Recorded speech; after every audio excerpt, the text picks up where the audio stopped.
Welcome, everybody, including Hello. Jeremy. Jeremy looks very frozen. Jeremy? Are we having a staring contest or are you frozen? Who's There frozen? he is. Can you hear me? There you are. Now you're good. Who's frozen? You were. Winner of Best Original Song, Frozen.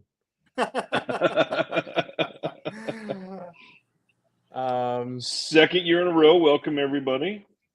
So excited to be doing this for the second year in a row. Hi. Similar to Stan, I also left my tux at the cleaners. I'm joining you live, not from Hollywood, but from Port St. Lucie, Florida, at the Residence Inn from New York Mets spring training. Just like last year. Just like last year. It's okay. Happy early birthday, Jeremy. Thanks, John. I appreciate that. Also, you get a pass because they both start with an H. Hollywood and horticulture, or whatever you said. No, Port St. Lucie, not even close. Wow, not even in the same half of the alphabet, Jeremy. I'm just excited to see how far ahead my linear broadcast is than your streams this year. That's what I want to know too. I thankfully did not have to sign up for any free trials this year. I'm using my parental units. I hope ABC isn't watching, but I'm using my parental units login to watch on the ABC app. Xfinity, if you're watching, you didn't hear that.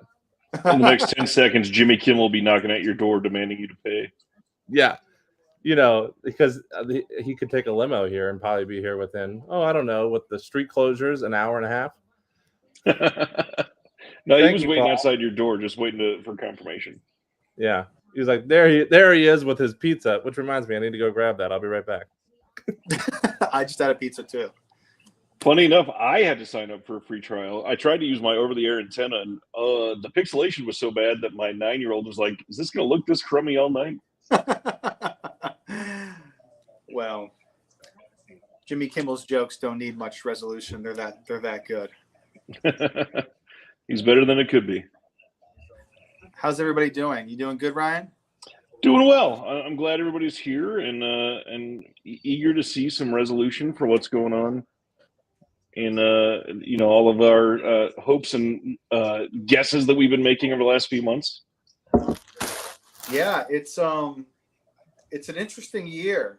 I mean, it's sort of things feel like they've been settled for months now, and here we are on Oscar night, and it feels like we've kind of turned the page from these movies almost. Dune's out, and we're talking 2024, and now we're but it's a celebration. We're here to celebrate Oppenheimer. It's gonna win at least 7, maybe 8 awards tonight, and yeah, we'll see. There's a couple interesting categories still, and you know what? The most exciting part of there being so many things that feel like they're settled and done is that we may have a few surprises in there, because when things are this concrete, that makes the upsets really, really interesting. The interesting thing that we've talked about before on these is there are campaigns behind some of these, and quite often you will see some of these things picking up steam rather as it's getting to the show. And I feel like there are a couple pushes that have lost some steam, some that have gained some steam. Any that you think since our nomination might be changing in favor? I think since we chatted, I mean, at this point, Best Actress is a coin toss. So I feel like Lily Gladstone has really picked up steam, and I almost feel like she's trending more towards the win at this point. I think a movie like Past Lives, I don't see it walking away with anything tonight. That's just a movie that's just totally lost all of its momentum. Yep. I mean, it didn't get many nominations in the first place, and I just don't see it doing much, period. And, a couple of the interesting categories are like makeup and hair. That will be an interesting one, whether it's Poor Things or Barbie. And another one of the interesting categories is production design, also Barbie versus Poor Things there. So that will be Those are two of the categories that are sort of interesting at this point. I heard I most of what feel you like got, so I'm up to speed. I feel like Poor Things and Killers of the Flower Moon for costumes is going to be a fun battle back and forth. Yeah, that's interesting. And you know, is Napoleon also in costumes? I think it is. Yeah, I mean, John loves Napoleon. I mean, it took. Let's see. Let's check the clock. It took 5 minutes for me to bring up Napoleon. But yeah. So Jeremy, I was just saying, kind of the cool thing about everything feeling like it's settled is it makes the upsets that much more interesting if we get, you know, 1 or 2 tonight, you know? Correct. And I did overhear what you were saying while I was grabbing my pizza and my wine and such, drinking it from the glass, of course, not straight from the bottle like a barbarian, aka Dr. Will Dodson. Yeah, no, things have been. I heard you talking, John, about, you know, how things, and Ryan, how things have been losing steam, or and the various races that we felt were locked in at all the other awards ceremonies up until tonight. And it's, you know, things are ever changing, and things that we used to think were a lock may not be. I literally just did my picks like earlier this morning, like, because I wanted to wait because things are so ever changing. So now I kind of locked in exactly what I think as of today is going to win. I don't know if you guys agree. I feel like an interesting one. I think Jeffrey Wright is trending up and up as we get closer to this, and I kind of feel like Giamatti has kind of started to slip a little bit. Yeah, well, Killian has won the majority of the precursors at this point. Yeah, I don't think either of them have a chance. I think if there's going to be an upset tonight, it would be Paul Giamatti. If there will be an upset tonight, that's what I'm leaning towards as well. All of the precursors say Cillian Murphy, especially whatever the last award shows was. Was it BAFTA? No, BAFTA. Yeah. So once Cillian won there, it was kind of all said and done. But you never know. You really never know. That's what's so great. I mean, look, the Super Bowl went into overtime. Yeah. It seemed impossible, and I don't even like sports, but I was on the edge of my seat for that. Exactly. And so you just don't know what's going to happen. Everybody was so confident up until the final moment at that game when it went into overtime. The Oscars are the same way. You just don't know until things seem like a lock, and then all of a sudden they surprise you with Green Book winning Best Picture. And I know it's not the sexiest stuff, but a lot of the below the line categories are kind of interesting. Visual effects being one of them, being The Creator versus Godzilla -1. Yeah. I mean, that is it's a movie that, you know, The Creator, everyone talked all year about the visual effects, how stunning they were for the money. And then all of a sudden here comes Godzilla on its tail, and it's, you know, it made more money. It was the more popular movie. So, and it may have been made for less money than The Creator. I was going to say, with the smaller budget, it was only 15 million, I think. That's the big deal behind that one. Yeah. And, you know, we always talk about the different stories behind these, like not just mainly the actors often have like a story that might tie in with that help them win or help them edge in the race. But with, you know, it happens in the other categories too. And Godzilla -1 is the perfect example because it's the first Godzilla film to be nominated for any Oscar. And that's a big deal. Longest running franchise. Exactly. And I think that's a big deal that's really going to help fuel it tonight. So we'll see what happens. And I heard that the director of Godzilla -1 is actually in the house tonight. And if they win, he will be accepting the award, which would be kind of cool. He's in my house tonight. I invited him the other day at a PGA. Really? Wow. But I did meet him at a PGA screening, and he's like one of the nicest people in the world. Awesome. Yeah. So we're gonna talk about where our streams are at, like timing wise. I don't know who any of these the two people on my screen right now. I don't know who they are. So, Ariana Grande. Oh, I'm currently seeing Ariana Grande. Yeah. Oh my yeah, God. and she's talking to some other lady. She's holding a bed sheet and talking to an interviewer. Okay, that interview ended, and Mark Ruffalo's up now. Oh, I think that's Jordan Sparks. Mark Ruffalo's up for you, John? Yeah. Is that not? Yeah. Who is that then? Oh, well, then once again, Yeah. John is way ahead of us. That's what I meant. That's what I meant. Nobody cares about these people. I'm sorry. Vanessa Hudgens. Oh, yeah, that is Vanessa Hudgens, isn't it? She's not up for an Oscar. I'm surprised. No, she's interviewing. Is Mark Ruffalo not on your screen yet? No, it's still Now he Ariana. is. Let me see. I'm so shocked at how far ahead you are once again, John, just like last year. Hey, there's something to be said about linear television now. Nobody watches it anymore, but it's the most day and day. You know what? Stan says he's ahead of us by about 2 minutes. And then Tony in Australia said he's about 30 seconds ahead of us, too. Next year when we do this, I'm going to have to rent a hotel like John so I can watch it. You could get cable. I mean, it's literally happening down the street. You should have. Next year, we all go to Florida in Port St. Lucie and watch it. John's saying I should camp outside the Dolby Theater and just watch it. I can watch it like when you tailgate. Jeremy, I'm going to be in Los Angeles in April. I'll be here. Yeah. And the way Ryan made a face, it looks like he might fly out too. I wish.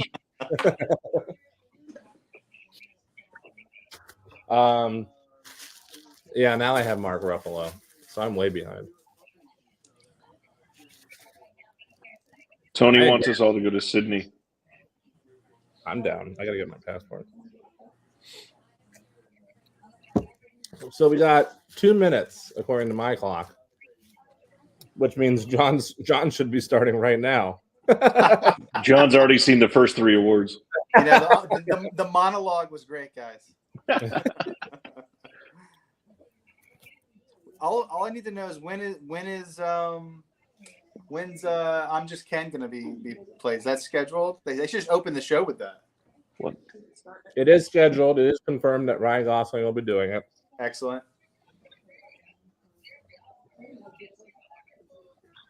I've not seen him. Have not seen Jesse Plemons yet.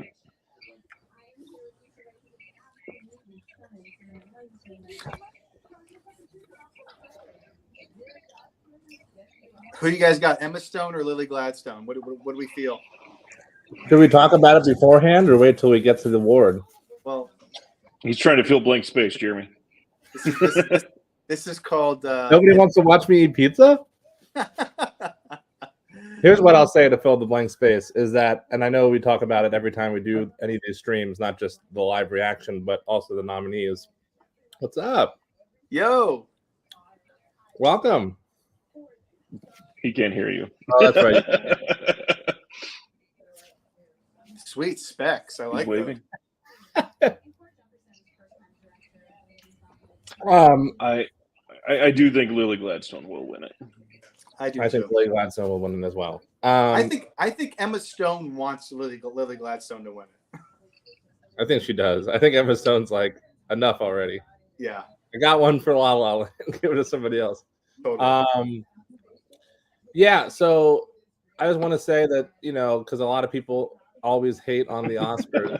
Can't compete with the kiddos' screen time.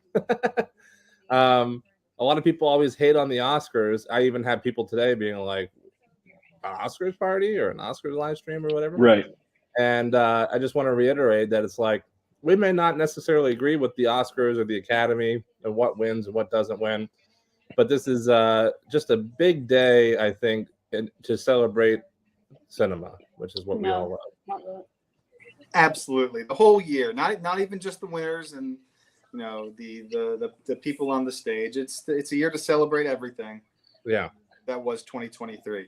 Even though I was saying it's like, with everything feeling so concrete, it feels like we've been waiting for this for like 3 months now at this point. We have. I mean, it's like ever since we did our nominee live reaction. I know. It's wild. I love that we do this every year. Complete the whole setup, like the discussion, then the nominee reaction, and then the live show reaction. It's so great. Well, we watch these damn things. It's nice to be able to chat about them once in a while, you know? Yeah. Right. And for some of these things, catching live reactions is pretty important. I mean, for something like the slap heard around the world, I mean, those moments go a long way. And we weren't live for that one. Gosh darn it. We were 1 year late. Someone better stab somebody tonight. They got to one up themselves. Who do we have our money on? Who's gonna? I bet you. I think Paul Giamatti is gonna stab Robert Downey when he wins. All right, guys. I think they're starting their open on mine. Uh, Oh, I still got. I'm in commercial. I still got Billy and Phineas up here. Yeah, they just cut the black from them. I'm about to do the cut to black, I think, in about 5 or 8 seconds, probably. Oh, now it's who said Vanessa Hudgens should win? REJ 19. Yeah, that was Reggie. Reggie's up. Another interesting category tonight another upset possibility just occurred to me. Best sound. So the obvious winner is Oppenheimer, but Zone of Interest has a Hail Mary shot, I think. Well, and I'll quite frankly be upset if Zone of Interest doesn't win, but I do think it's going to be Oppenheimer. I agree with you. Yeah. I'm still surprised. And I know it didn't get any awards nominations whatsoever, so I guess I shouldn't be. But if it was going to get anything, I'm still kind of shocked, and we talked about this during the nominee stream, I think, that Killer wasn't up for sound. The Killer. Because that had a right. Yeah, that was my number 3 movie of the year. I was sort of disappointed to see it got nothing, but I wasn't surprised either. I think it went under a lot of people's radar with it being a Netflix original and everything. But then again, Maestro was, but we didn't have Bradley Cooper behind the helm bragging about it the rest of the year. Is there any chance Maestro gets shut out tonight? Oh, yeah. Get out completely? Yeah. 5 nominees. I have it only winning 1. I have it winning 1 currently. Makeup, right? Yeah. We're jumping ahead. Yeah. There's I don't know if you guys saw on my social media, but I have a list and I marked here's the key. Oh, nice. It's what I think should win versus what I think will win. I was gonna do that today, but I had a baseball game, so stupid game that doesn't count. Always playing second fiddle to films. Now, can you guys? I know this was another issue last year as well that we're kind of figuring out as we go. You guys can't hear my television, right? I don't think so. Okay. Good. Can you guys hear me? Mine? I can't. Okay. Now, if I crank it up a notch, you still can't hear it, or now you can?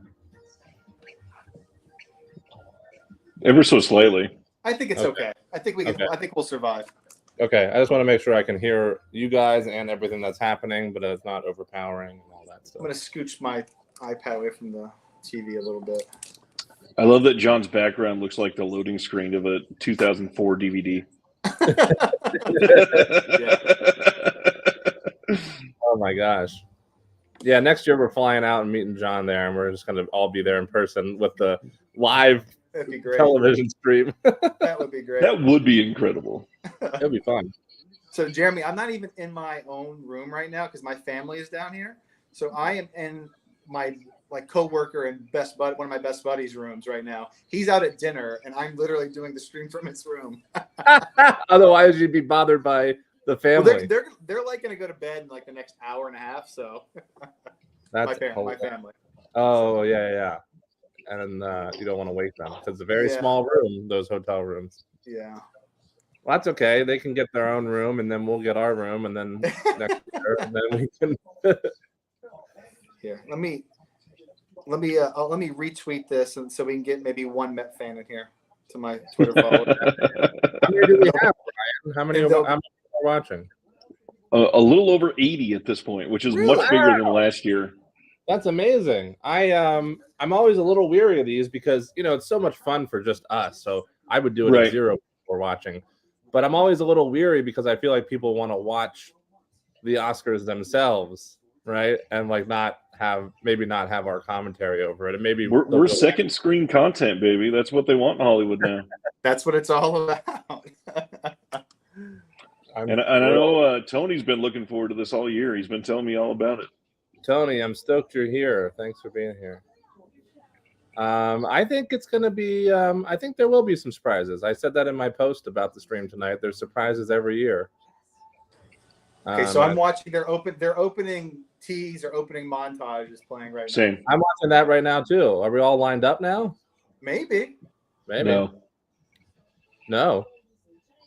I guarantee we're not. John's going to be done like 40 seconds before us.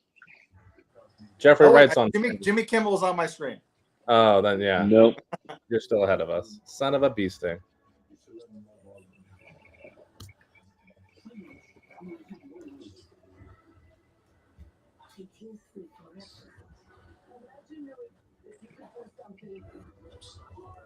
John, your tweet definitely helped. We since you tweeted, we've gone up 48 people. No. What?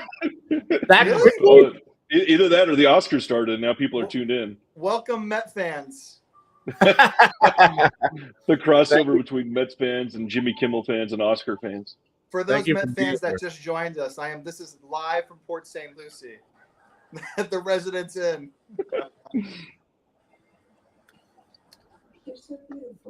Jimmy Kimmel just came on my screen, and Margot said that he was so beautiful. Yeah, you guys are way behind me, but that's okay. False advertising, by the way. Jeremy, I think you and I are exactly synced. Because we're both streaming. Yeah, this is over the air. John's lucky enough to be in a hotel room. He can party and he doesn't have to clean up the mess. That's right. Chris and L on Twitter says, "How dare, I'm a Twins fan." That's okay. Different division. I've got nothing against the Twins. So I know this is super early, but the fact that they just saw this, it's a really interesting time to bring this up. It's the 96th Oscars. I really wonder what they're going to do for the 100th to make it extra special. Good question. Yeah, that's a big deal. Jimmy Kimmel's bow tie looks extra big. It's like it is a little bit. I hope it's part of a gag. Like maybe it'll squirt water out halfway through the ceremony at one of the winners.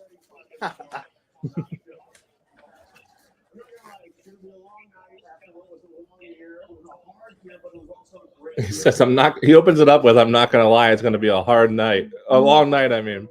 And a Madam Web joke. That's timely.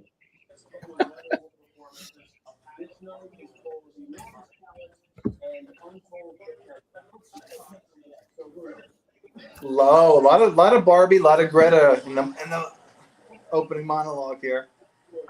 They're making up for the lack of nominations. Yeah, it kind of feels that way.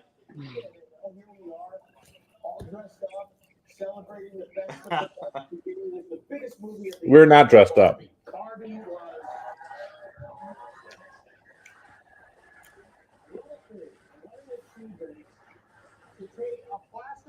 Nobody even liked it anymore. I mean, my wife before this movie, you don't have a better chance of getting my wife to buy our doll.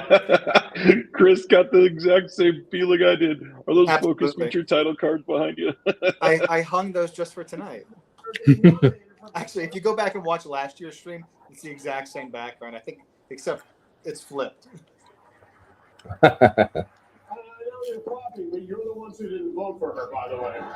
Don't act like you had nothing to do with it. Oh, he's calling everybody out for not voting for Greta. Yeah. What a joke. How many Oscars you got for Oppenheimer tonight, Jeremy? Oh, good question. Let me look. 7 or 8? I'm going to tell you right now. How many do I? Vegas odds are 8.5. So. How many are they up for? 11? I think so. I'll tell you right now, John. Because I don't give a shit about Jimmy Kimmel and his speech.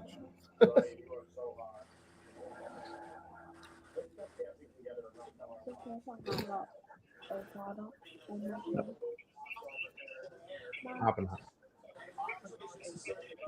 Reggie, this is an awful idea, and they probably will.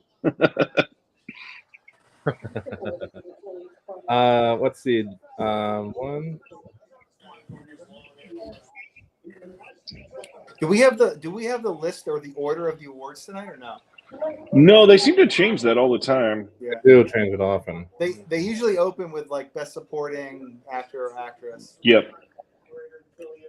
If they were smart, they would open with lead actor and let Downey get on the stage to kind of set the tone tonight. Right. I have it winning 8, John. That sounds all right. That sounds about right. Well, what do you have it losing? That's the bigger question.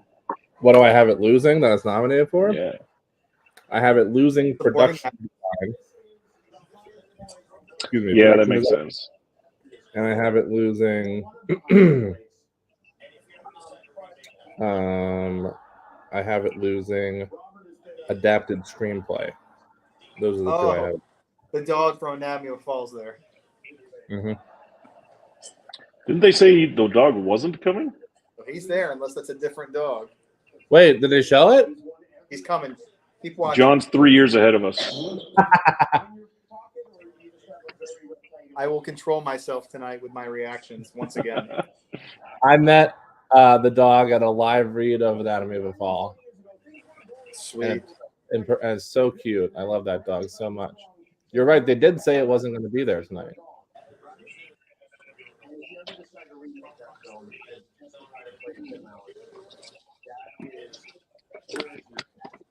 Oh, it is him.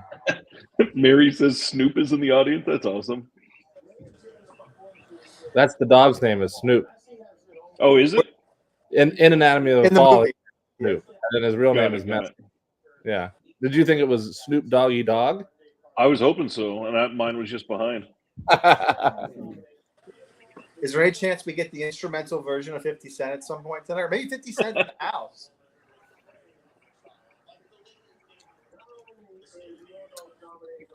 Oh. We got a little political there. Oh, let's see what happens. It's a zinger. I love how anytime I ever see Yorgos in any award ceremony, he just looks like he doesn't belong. He really just looks like a fish out of water.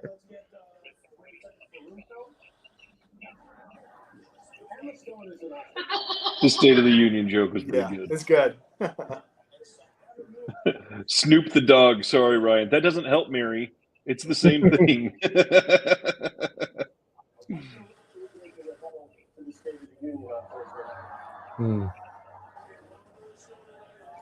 This bow tie is just absurd. They can't. It's just. It is a little odd. The tails look especially long. What do I know about fashion?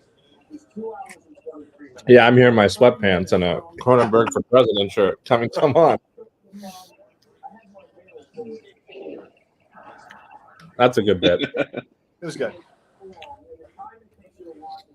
It just shows you the writers are working right up until the last. Yeah. Bradley Cooper just said everybody's sitting. So Ryan, you're about 5 seconds ahead of me. I think I've been judging throughout this, and of course John is like 8 years ahead of us. He's already seen the 100 annual Oscar.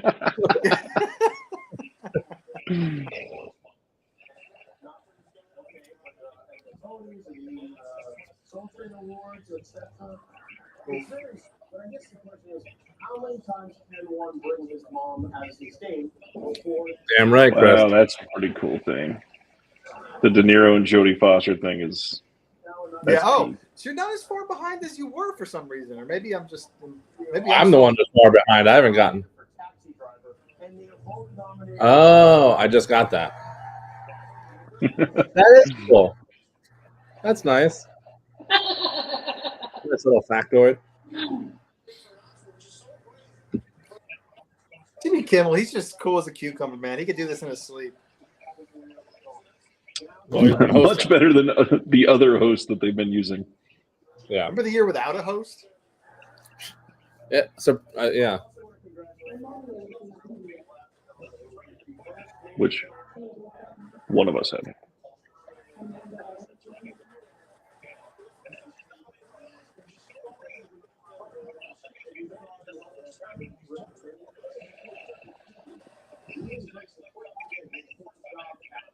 Sandra Hüller love. I really kind of feel bad for her that she was in 2 amazing movies this year and probably will not get anything. No. Nope.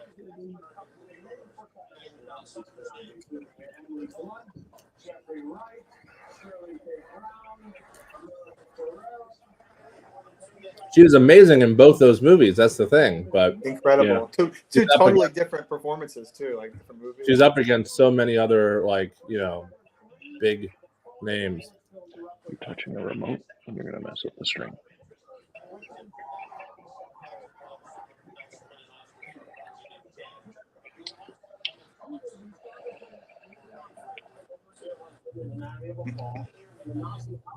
Living next to Auschwitz in the zone of interest. And while these are very heavy the Spielberg joke coming's great.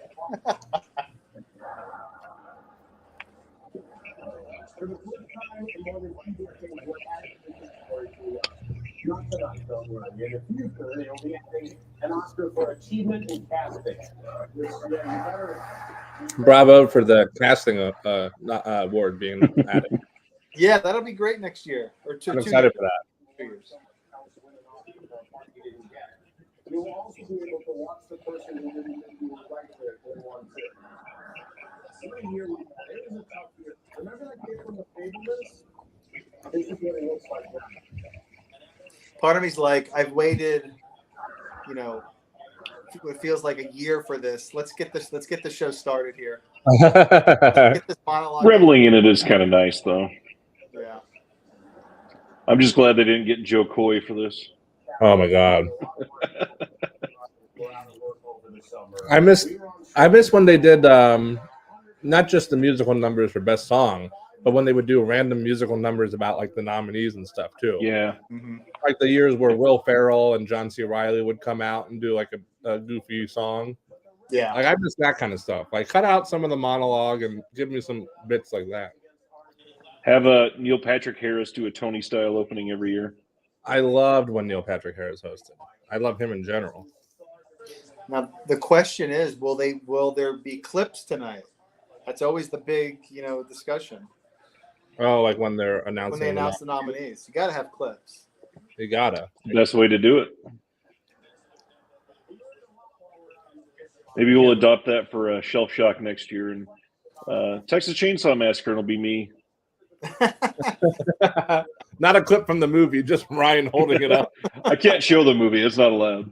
Oh, that's true.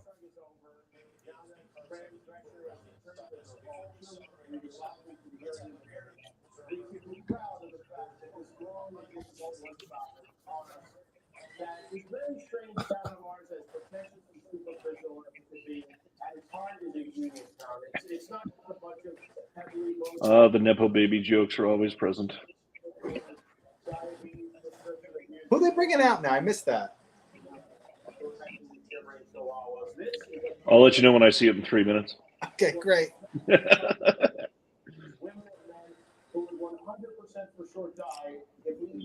Oh, it's a bunch of people for the strike from this year. It's the people putting on the show, it looks like.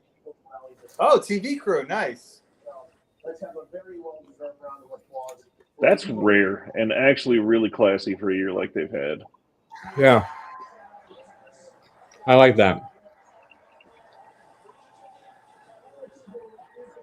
Oh, and a standing ovation too. That's nice. All right, actress in a supporting role. Here it comes. That's what they're starting with? Okay. Yeah. I agree with Stan. I think, John, you said it earlier too. Kimmel's really good at this. I mean, he is a really good host. There's no doubt about that. He proved his mettle during the whole Moonlight scenario when he kind of saved that, made it as not quite as awkward as it was. Oh, this is nice what they're doing. They're bringing out a bunch of former winners, it looks like. Yeah. Cool. This is the way they should have always done it. Oh, this is what they used to do. They used to do this like 20 years ago.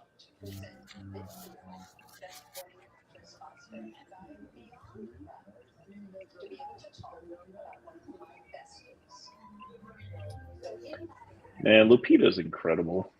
I love Lupita. I'm excited to see what she does in Quiet Place Day 1. I don't think we're getting clips though. Clips of the nominees? You don't think they're doing that? I don't think so. Because they're having They're spending so much time introing it. mm-hmm.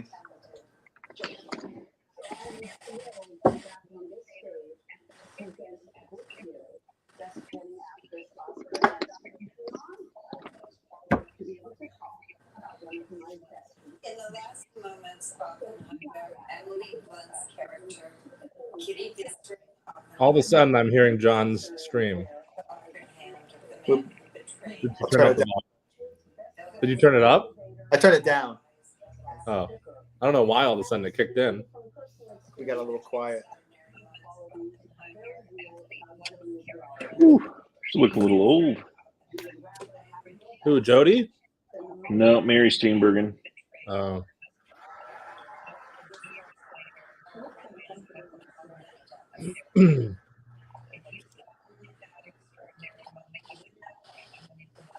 She ain't Doc Brown's girlfriend anymore.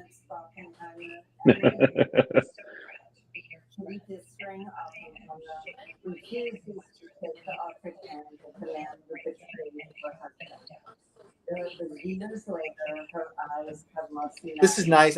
I wish they showed clips. You know, a lot of Yeah. people watching this tonight are I not agree. seen any of these movies. And this is nice, but It is nice. show the performance. It's a very interesting approach. Yeah. Divine Joy Randolph's already crying. Oh my gosh, I love her. This speech is going to be amazing. Yeah, she's winning. No doubt about it.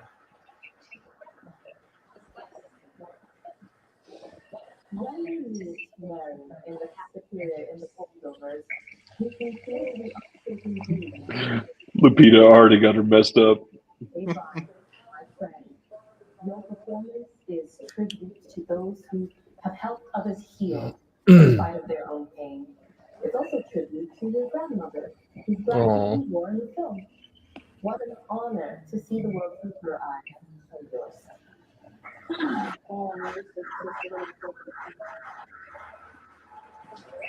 God, Rita Moreno looks incredible. She really does. America. Oh.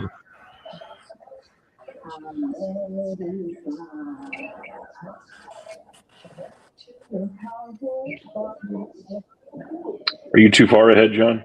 I'm gonna mute my mic before they do the winner. Thank you. I think I can only hear Jeremy's TV anyways. You can hear mine now, Ryan? Oh yeah, I've heard it most of the time. The rest of it, just barely. It's not a bother. It's totally fine. Okay. Galvanized not only women, but everyone with a pulse. America, from one woman to another, congratulations. I assure you. I definitely hear that. Even though I think Divine joins it, deserves it the most and will win, I love America. And on this award circuit, she has been so good. Like every interview, every Q&A I've been to with her, such a strong speech. I would love to see a speech from her, even though I want to. Guys, I know who won. For what, the 97th? It's also really neat to see Danielle Brooks up here now. Yeah, that's a big deal. It's a great great list of nominees for this particular category this year. I gotta put it. Well, here we have it. Oh, you just got the winner, Ryan? You watched it with me.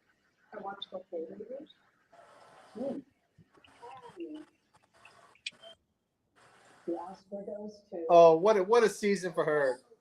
Oh, I just got her winner announcement, and she's bawling. She's amazing. Oh yeah, she's gonna be bad. She deserves it so much, though. She deserves it before this movie, but specifically even more so after this movie. And my mother said to me, go across that street to that theater department. There's something for you there. And I thank my mother for doing that. I thank you to all the people who have stepped in my path and has been there for me, who has ushered me and guided me. I am so grateful to all you beautiful people here. For so long, I've always wanted to be different. And I just need to be myself. And I thank you. One of the most so cool. dominant award seasons ever. Yeah. I don't think there was a question ever either. This is her first speech. She hasn't been reading off the cue card. Speaking from the heart. She's awesome. I'm circling that one on my list here. Right. Let me mute that. I barely got here on time. Give me a break.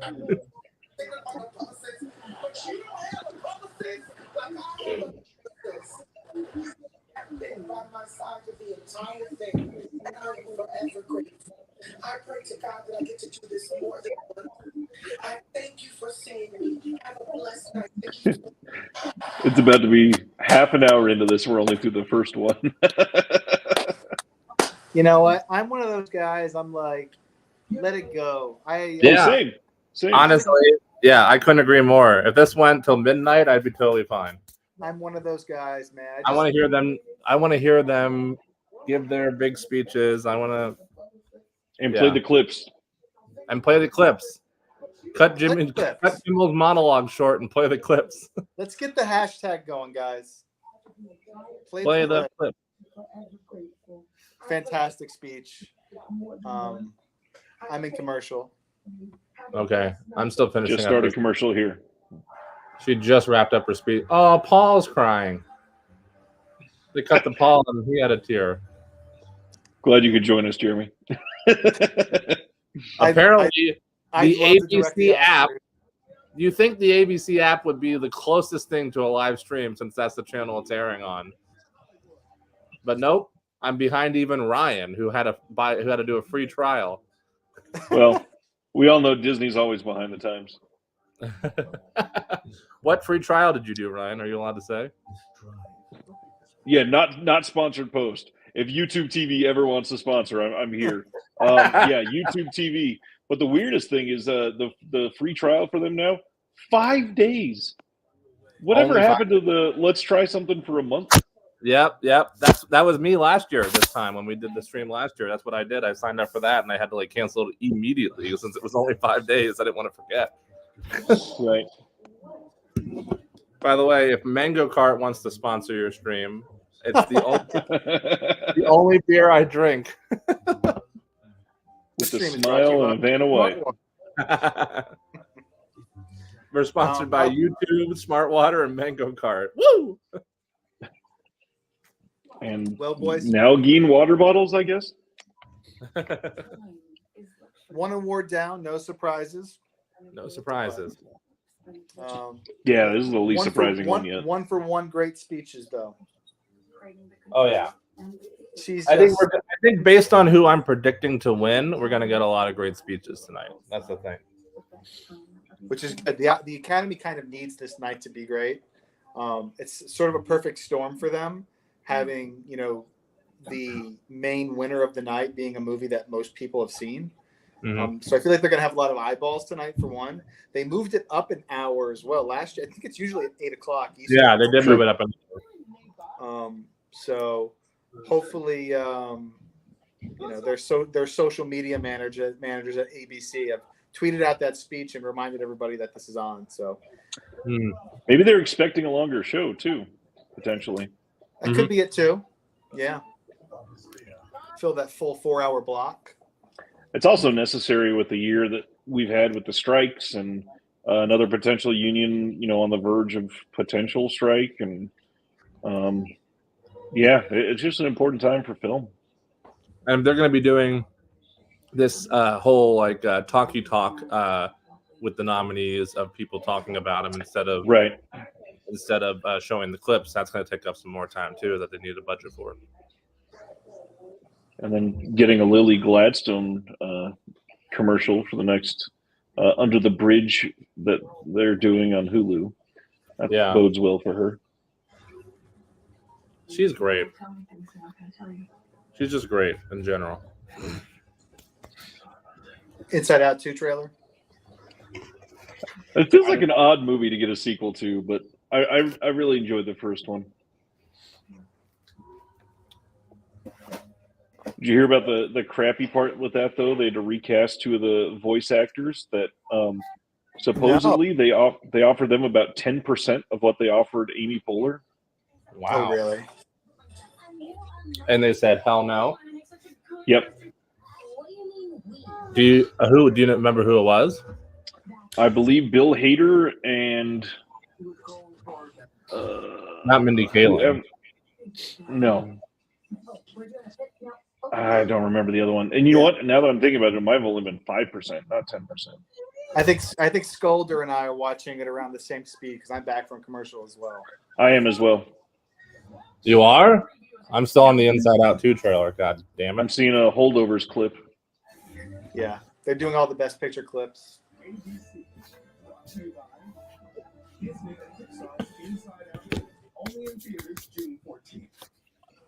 I'm just back now. Since she's not in here, I'll repeat it because it's relevant right this moment. During that last one, my wife looked over and said, "Oh, there she is." She said, "I've never even heard of the Holdovers." I said, "You watched it with me." Really made an impression.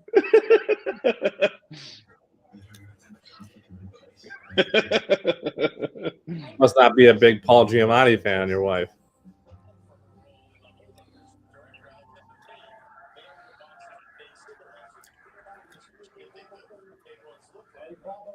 What a year that Dominic Sessa had, though, huh? First movie role ever, and now he's at the Oscars tonight. Pretty cool. Crushed it in that role, too. Yeah. I think your publicist means a publicist is what it is. Yeah. Yeah, but we can't hear her. The next category is animated feature. Okay.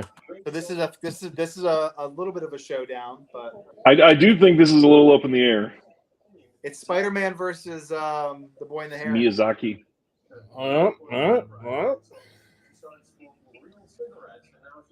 Yes, it is. Let's see what they're doing. They're doing something weird here. They're not doing clips.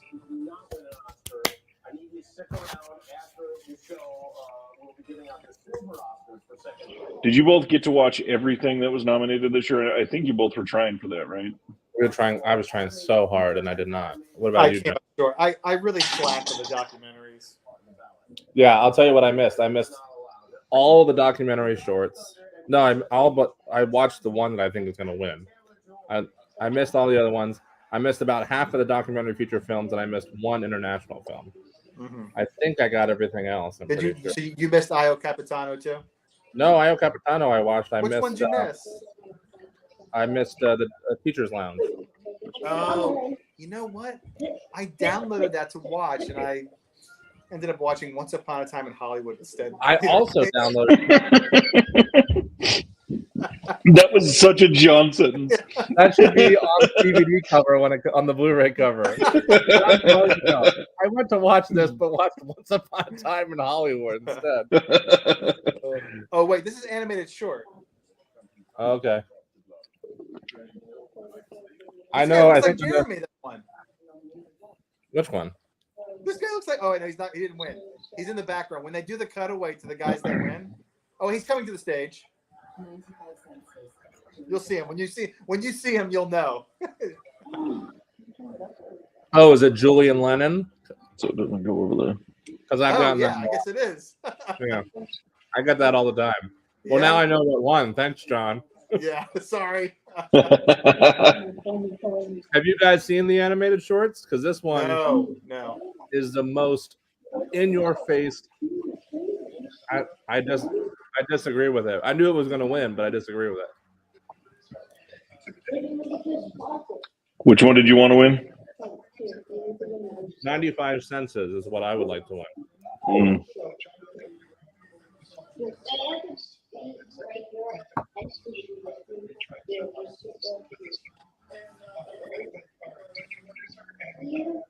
Yeah, probably second most to Dave Grohl is Julian Lennon. I get.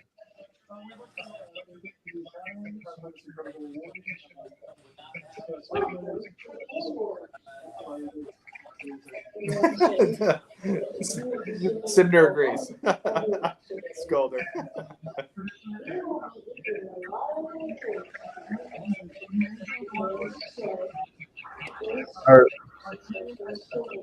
Oh no, Sean Lennon is his name.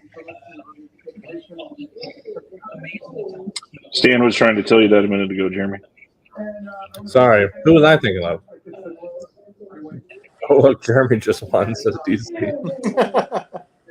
I swear to God, if my beard was a little bit better, because it doesn't grow up my cheek that far, which pisses me off, then yeah, I think even more so I would love. That was not the voice that I expected out of him. Jeremy is the lesser of the Lennon. It's me, Jeremy Lennon, the forgotten third cousin. All right, we're getting some clips for now for animated feature. I'll mute it when they announce.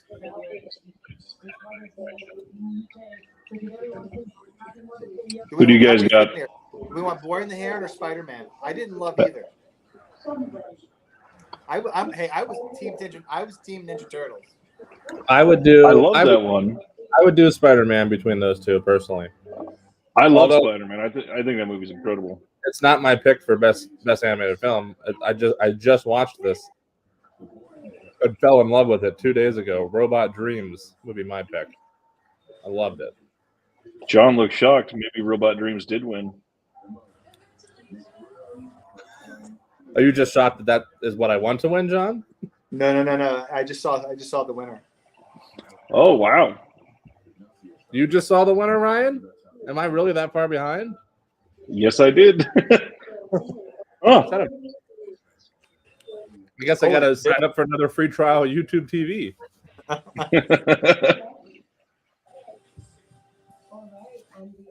It's going to be Elemental.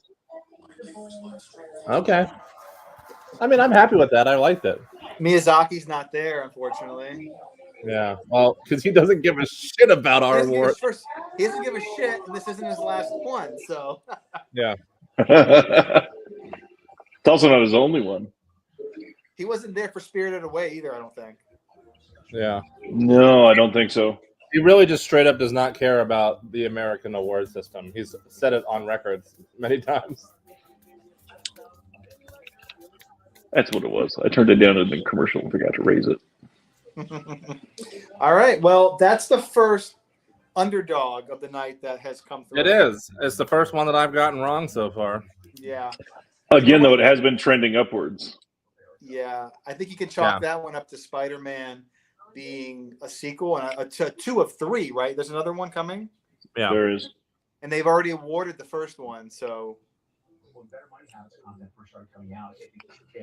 I think I read that the only animated features whose sequels have won have been the Toy Story movies.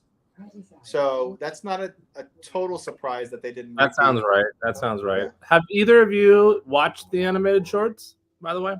I didn't do the shorts.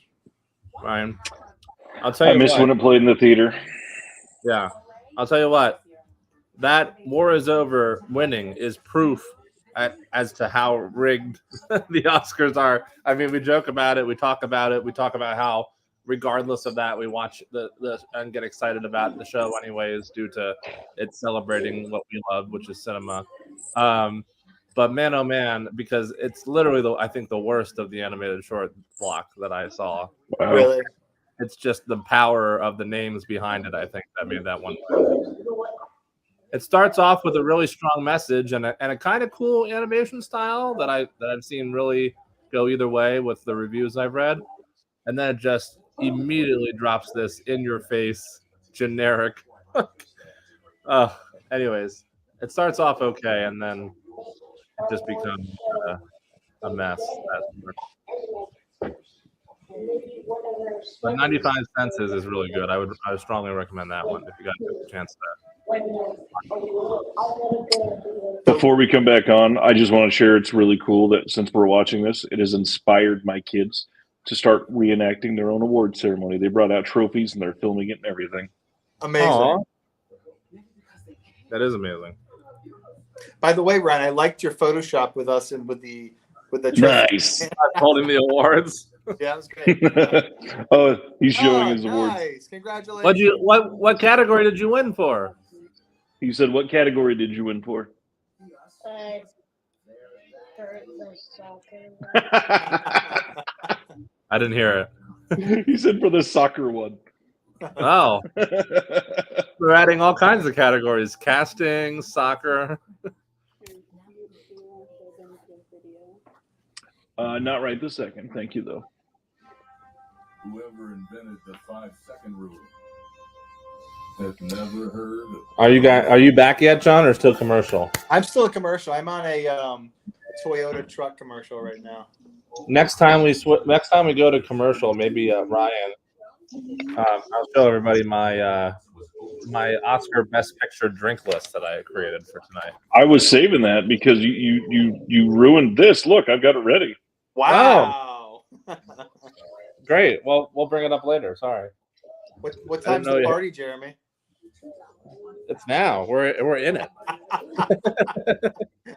This is the party. All right, I'm back. Only I get to have the drinks. Is it weird that the Oscars are at 4:00, Jeremy? I actually like it, kind of. I like that when they're over, I don't have to go straight to bed. Hey, look, they're going to show the only 8 seconds of Poor Things they're allowed to show.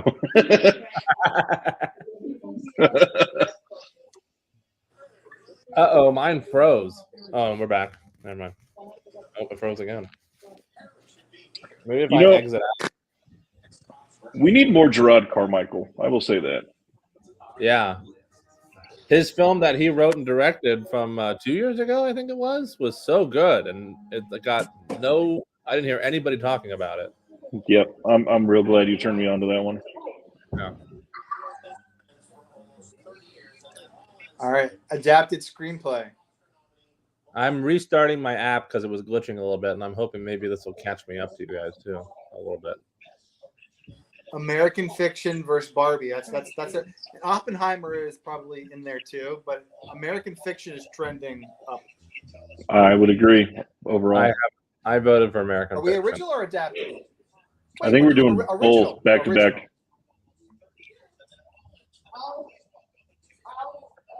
Category this year. A lot of people wonder tell a screenplay it was adapted. Original screenplay.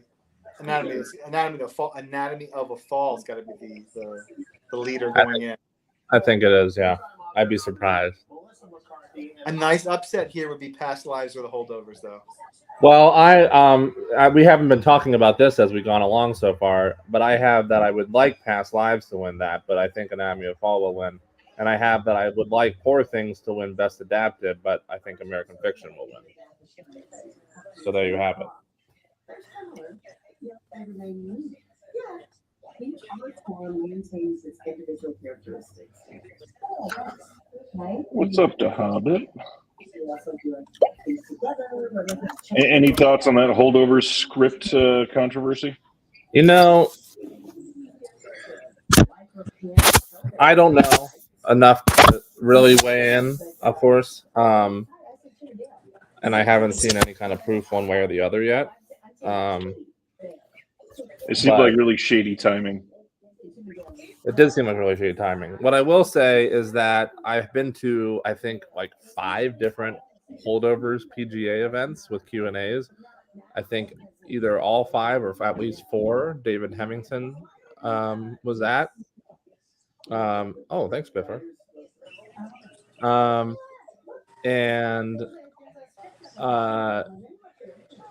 not only does he seem like a nice guy, but he talks so passionately about his upbringing that ties into this film. He could just be a really good actor. I don't know, but he speaks so passionately about the actual life events that occurred, that passion that fueled the script for this film, that I would be genuinely surprised if it was straight up plagiarized. But I could be wrong. I can't believe they used that Maestro clip, by the way. Wait to see the Maestro clip.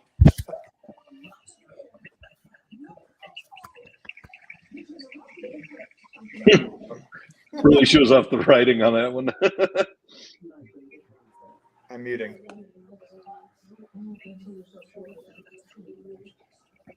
I forget. Is this the only May-December Dom? Yes. It is. Jeez.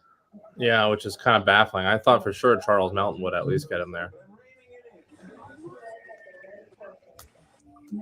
Let us know when you hear the winner, Jeremy, so we can chat.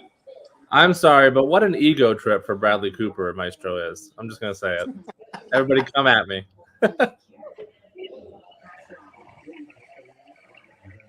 Well. Us, Sardis, don't you worry. If it is past lives, I will have a field day, but it's not going to be. Well, you can cancel the field day.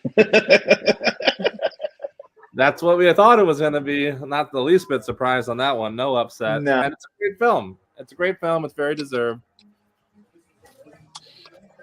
I must admit, I think this is my biggest blind spot of the year so far. I was not able You to haven't get seen this one? Yeah. It's great. It's like executed to perfection in all facets. I love the music that, John, since you've seen it, Ryan doesn't know, but the song they're playing as they walk up to stage. Oh, I missed it. I wasn't paying attention. Oh, But they had to be playing it, right? Yeah, of course. And I love her too. I went to a live read of Anatomy of a Fall, and Justine Triet directed the live read, but with a different cast doing the cool part. And she just seems like such a really sweet person. She's going to be highly sought after now. Yeah. I've never seen anything other than Anatomy of a Fall that she's done.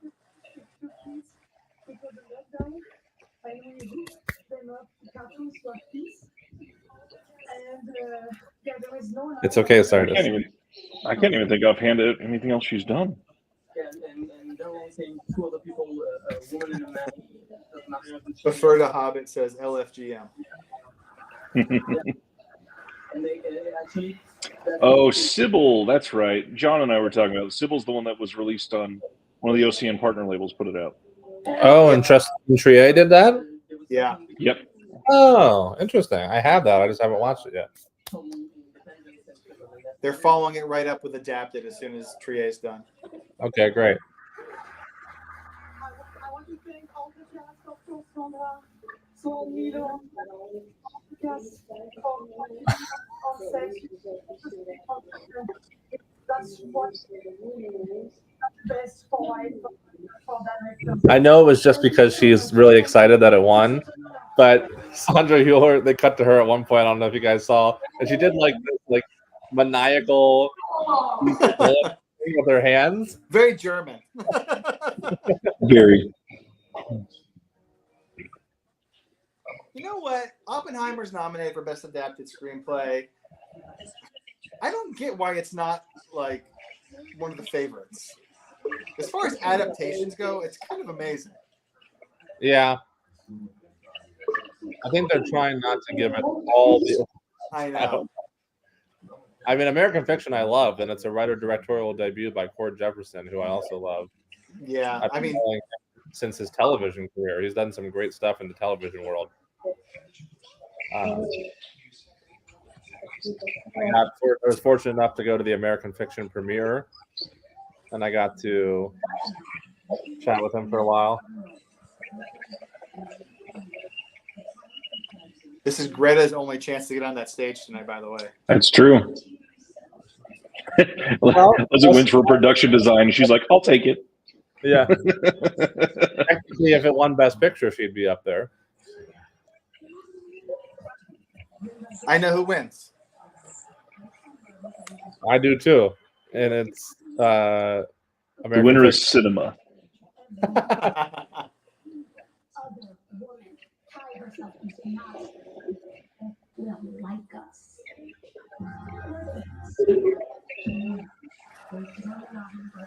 Just to reiterate, Well. well, I'm still watching the fucking. Just to reiterate, I wish Poor Things would win. Is my personal pick. Oh, Stan said upset. Do you count that as an upset, John? That's not an upset. No, I mean if you've been That's- following things, you would know that was the most likely one. 3 months ago, it's an upset. Yeah. But in the last all few the weeks, precursors it's said changed. this was going to win. So That's why I Barbie, waited till this morning to do my picks. Barbie could only possibly get song. I mean, it's guaranteed song. Yeah, it's guaranteed. There's Cord. I like Cord a lot. This is huge for him. Huge Winning debut. on his writer directorial debut. Yeah. Oh, Mary, you should check it out. It's great. The performances in this movie are wild. Yeah. Even like Tracy Ellis Ross, who's barely in the movie. She's so good. Yeah. Yeah. Jeffrey Wright he's one of my favorite actors of all time. As good as the performances were in that movie, I do feel the writing was the star. Yeah. Oh, it absolutely was. 100%. Couldn't agree more. It's just so sharp and smart and funny but like subtly funny, you know? And it's a satire, but it's not very biting. Right. This risk-averse industry, I get it. $200 million movies are also a risk, you know, and it doesn't always work out, but you take the risk anyway. And instead of making one $200 million movie, try making one $10 million movie. I'm kind of glad they let him talk this long. It's surprising. Me too. I like that. There are so many people. I just feel so I like what he's talking about too. Same. I hope that's why they Speaks gave right him to more. Jeremy. And they're out there, I promise. Huh? Next Martin Scorsese, Speaks right to you. Yeah. Okay, guys, I got Billie Eilish and Phineas. Here comes the first song of the night. We can give them one, and this is Sweet. you all who worked on this movie for trusting a 40-year-old black guy who's never The directed inferior song from Barbie. That's going to win. Oh, it absolutely is going to win. Yeah, I mean, this song is like on the radio and like. Marty looks personally offended by that speech.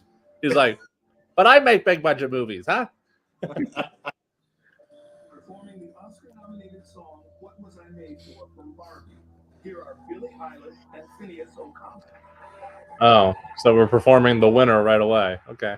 Getting it out of the way. I would love if I'm Just Ken upsets. I mean, She gets enough. She gets enough. but she's Billy. The song is. She's also good at what she does. She is, but I'm Just Ken is like the heart of that movie. For me, that was the best part of the movie. I didn't love Barbie, but I really loved that part of the movie. This is interesting. The whole back to the audience thing. Yeah, she eventually makes her way around.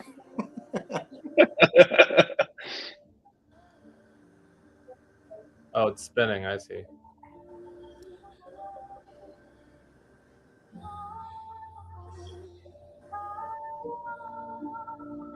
I'll tell you what, I do very much love Billy, and she is great at what she does, and I love this song, and I love Barbie, but I don't know if they can beat RRR's win last year. That was such a huge achievement. All time. It's iconic. And such a great performance, too.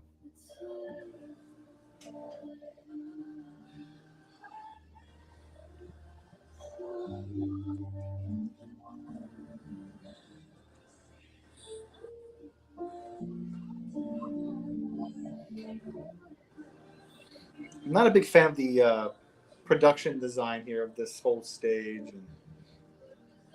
It's very dramatic, I will say that. I don't know. That's what they were going for, maybe. Stick to the Grammys, Billy. I'll tell you You've what. done enough. We're celebrating movies tonight. Please remove yourself.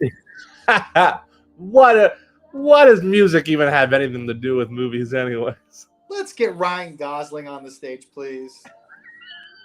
We need somebody to mansplain music. By the way, who do we think takes the stage with Mr. Gosling tonight? Does he get all the Kens there, or are they going to bring random Kens up from the audience like some other actors? That would be really funny. There's a chance to make this pretty spectacular. It would be fun. It's one of the first, kind of comical song nominees in quite a while. Yeah. I still submit that I would have loved to have seen Jack Black sing "Peaches, Peaches, Peaches" live. He absolutely should have. Yeah. In costume? Great cutaways here at the end.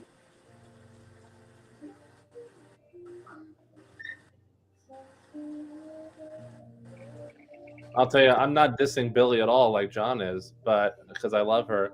But I will say that this, it's the song itself mixed with where it comes into the film. But I was bawling like a baby. Yeah. The song is super effective within the context of the film. Yeah. Honestly, it's very hard to perform too, and she just kind of killed that. Yeah.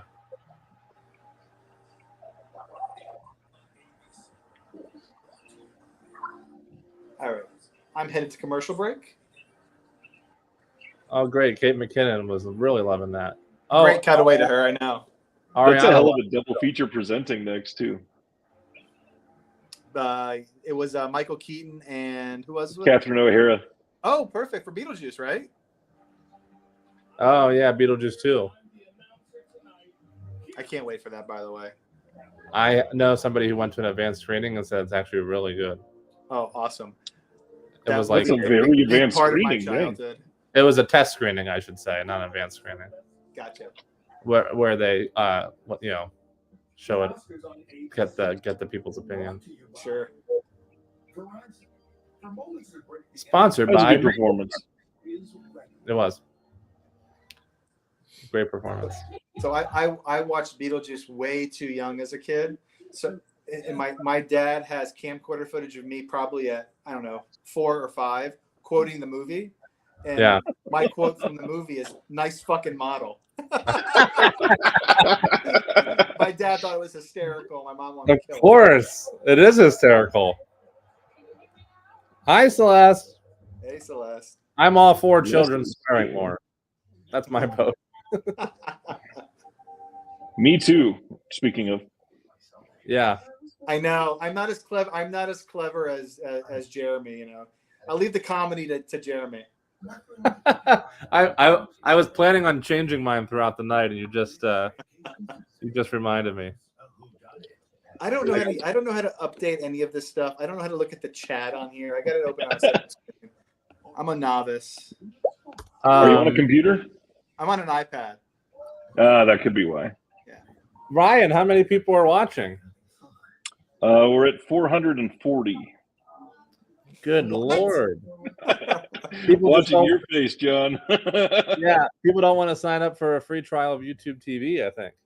Oh, that's true. They can listen to our backgrounds.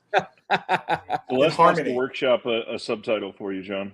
Thanks, Celeste. I need all the help I can get. How about Savior of the Stream bringing in 300 plus viewers? For those expecting New York Mets coverage and opinions tonight, you won't be getting them here. Yeah, let me see if I can come up with something. Although tune into SNY tomorrow night at 6:00 for the debut of Edwin Diaz. His first time on the mound over here. I can love my skin.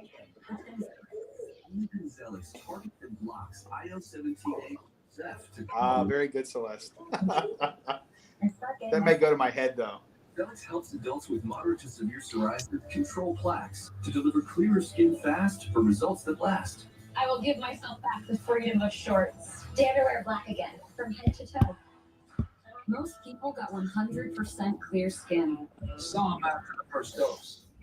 Serious side effects, including suicidal thoughts and behavior, infections, and lowered ability. I'm looking forward to seeing this drink list that you made up, Jeremy. Oh yeah, well, we're at commercial. Why don't we bring it up? Okay, So, bring it up. Jeremy made a drink menu for all of us, and they are Based off- themed for tonight. Yeah, based off of the Best Picture nominees specifically. So we've got the Killers of the Blue Moon. 12 Nice. fluid ounces of Blue Moon, half poured into a glass, half poured out for the Osage Nation. A Maestro Carts. Which is a mango cart, which I have right here, efficiently served straight from the can, the way Bradley Cooper would want it. This one's funny. The poor thing. A shot of any liquor you wish to drown your sorrows and the harsh reality of life. And then Barbenheimer straight vodka served over ice like a real man, but with a pink frilly umbrella in the glass. That's a The favorite. holdover, a tall, refreshing glass of Pinot, because we aren't serving effing Merlot. That's a then callback Anatomy of a for Fall. real cinephiles. Real cinephiles. Anatomy of a Fall is just a Bloody Mary. Yeah, John gets that one. Ryan doesn't. And then last but not least, my personal favorite, Past Lives, which is apple juice served in a sippy cup. And on cue, Past Lives is playing their Oscar clip right now. Look at that. Perfect timing. Did you plan that, Ryan? That's why we're producing here behind the scenes. Ryan called up Kimmel and said, "Can you cut to the Past Lives clip next? We're doing Jeremy's drink list." Yep. I just rewatched this last night in preparation for this, since it's my personal favorite film of the year, of last year.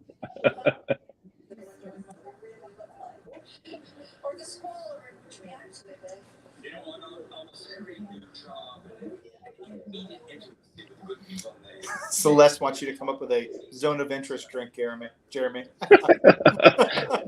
Yeah, so that and American Fiction were the only two I couldn't come up with something witty yesterday. Zone of interest is just polluted river water. I'll have to think about it, Celeste. I'll come up with something.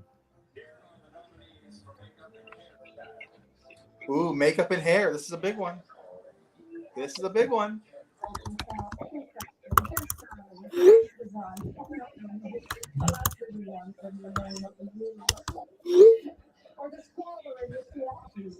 You know, on almost every new job,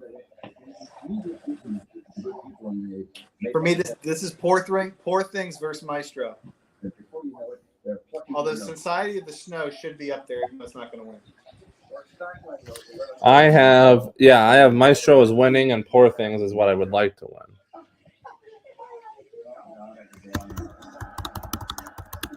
Oh, baby.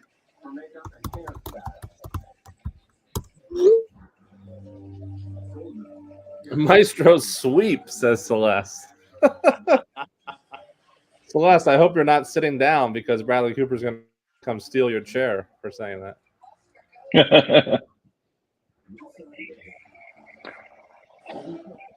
Napoleon I mean, sweep.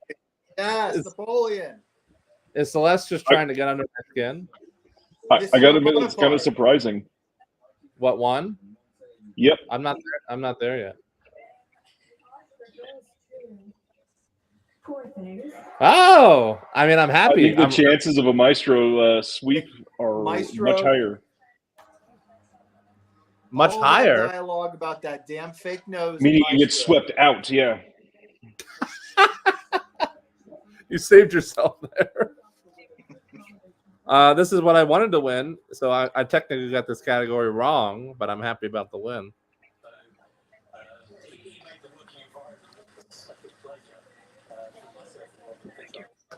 Good for her.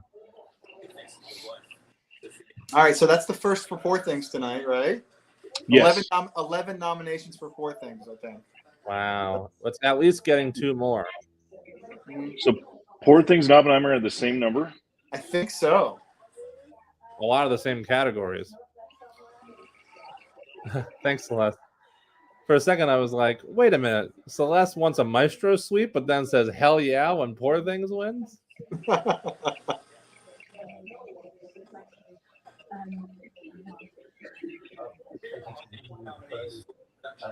Production design right afterwards. Wow. They're moving right along. They really are. And not showing clips, too. That's. I mean, they are now on some of these. Yeah. They're not. It's not consistent, though. I think they're not going to do it for the acting ones. This is Barbie versus Poor Things here. This is.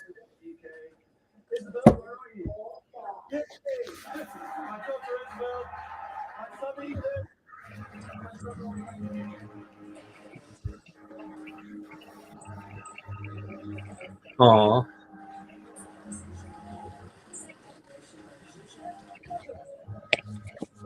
All right. Here are the nominees. Wow. Wow. They're just starting the nominee announcements for me, John, and you already heard the winner.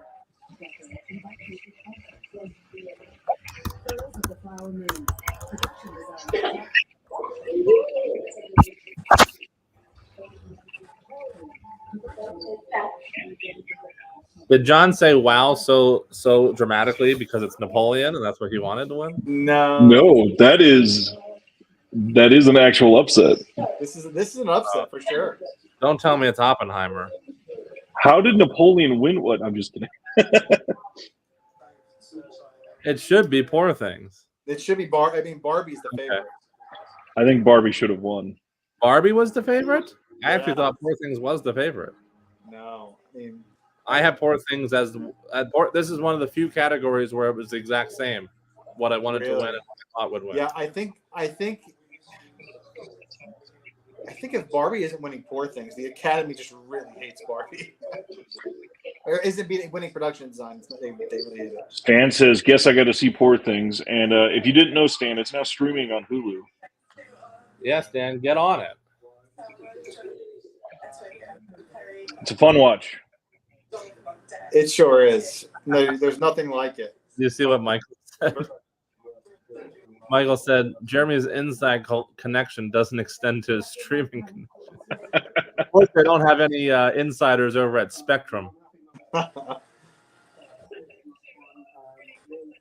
Jeremy's like a 20-minute drive from the actual, site of the awards. Yeah. Yet seeing it last. I think my Wi-Fi connection wouldn't be so hot there either. The amount of people using their phones.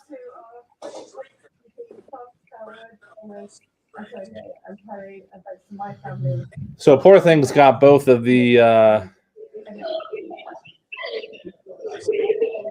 yeah. If it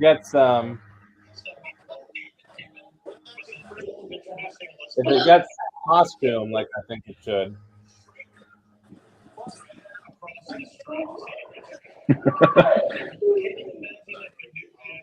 I can't imagine a streaker in 2024. Anytime there's a streaker on the field for a Met game, I'm not allowed to show them. I'm not checked. How often does that happen, John? We don't get streakers so often, but we probably get 4 or 5 people a year that run onto the field and get tackled. Yeah.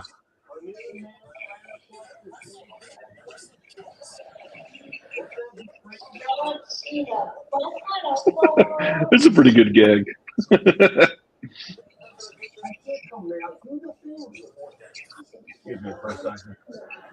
What's going on? You're supposed to run across the stage.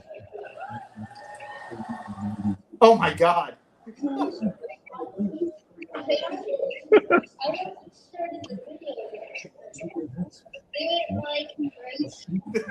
This is something.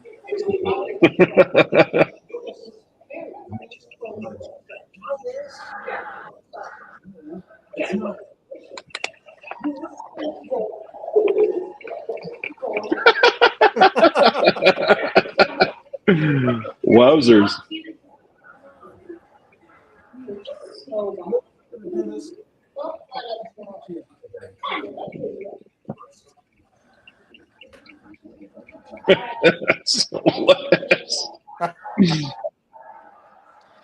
If Barbie does not win costumes, and they may not be going on with anything other than song tonight. What if they end up losing that too after all this? I mean, the only competition here is Poor Things.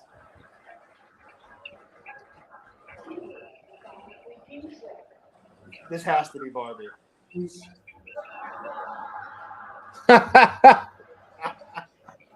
I never thought a naked John Cena would be presenting for best costume.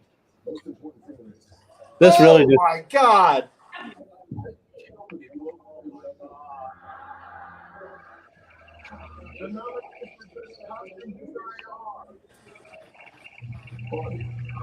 they really this really showcases just how hilarious John Cena is. He's good, man. He really one of the best wrestler to actor.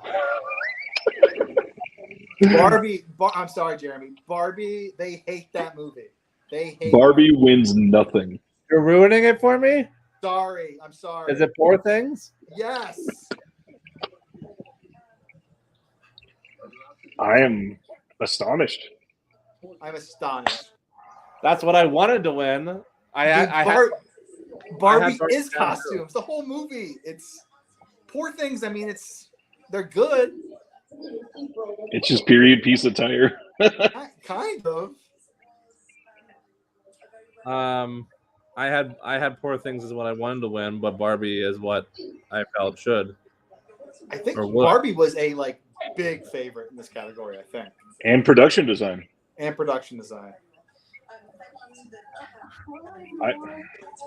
At this point, I genuinely think Barbie might win nothing. The song will probably win. It will win best song. Yeah. It will probably win, but if they really hated it, I mean, huh? I'd be really shocked if it didn't win best song.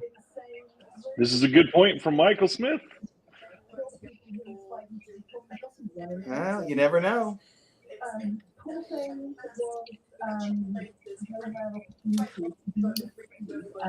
I'm sure this person who won this award is thrilled that the 3-shot that they're using is her and including a naked John Cena in the shot wearing. It was such a joy to work with. You all took every idea I thought through and just ran with it and embraced it with such humour. Thank you to Emma Stone for giving me further back to bringing home to the world. Thank you to we all met in Budapest. We had never worked together before. Many Hungarians. We have our first playoff of the night. Her eyeball earrings. Yeah, John Cena was great. Paul, you definitely got to watch Poor Things. Yeah, jump on that, Paul. Skolder's right. I mean, at the end of the day, Barbie has the biggest prize. A huge box office. Well, and Greta and Margot are definitely going to make a ton of money and opportunities from it too. Don't start playing the music until they've been up there for I know. I don't know. I don't know at what point you draw the line, but I feel like they do it way too soon.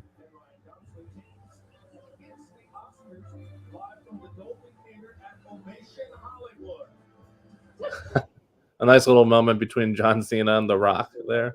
Oh yeah, think about that.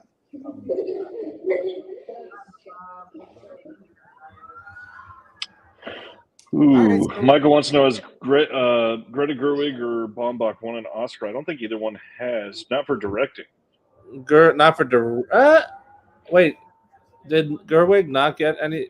Did not? Oh, she got writer, best screenplay for Lady Bird, huh? Not director. I don't think she got director. I could have sworn she won something for Lady Bird. It might have been screenplay. Baumbach has not, or did he get? Well, because if he got anything, it also would have been screenplay, I bet, and maybe for Squid and the Whale, Baumbach. I could be wrong. Are you looking it up, Ryan? I'm trying to, yeah. Thank you, Paul. What is I don't know. The chat says no. No Oscars for both, says Film Nut. Gotcha. He was nominated for Squid, but didn't win. That's the only one I could ever see him being nominated or winning for. Wait, what about Marriage Story? Was he nominated for that? No. Marriage Story was nominated for something, wasn't it? It was Best Picture, I think, at least. But maybe Laura not. Dern was nominated Laura Dern was nominated for Squid and the Whale? for Wedding Story. No, Marriage Story. Or Marriage Story, that's what I meant. Oh, yeah, she was the lawyer. Oh, Greta won screenplay, says DC, for Lady Bird. I don't believe so. Not from what I just looked at. Oh. Maybe he's talking about somebody different.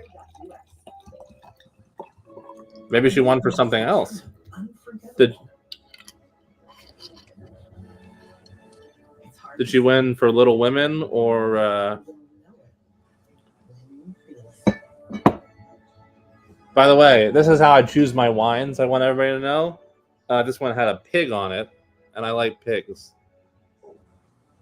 So that's why I chose this one. No, she did not win for Little Women or Lady Bird. So she has both were nominated. She has not won a screenplay or a director award. Interesting. Not an Oscar.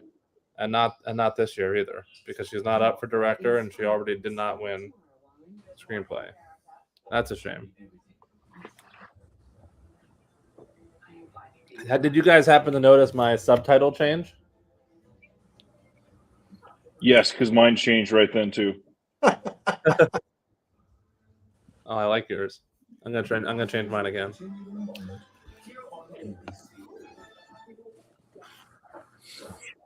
This is what a hospital would look like without oil and natural gas, and nobody wants this.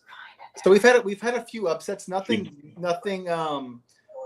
earth shattering.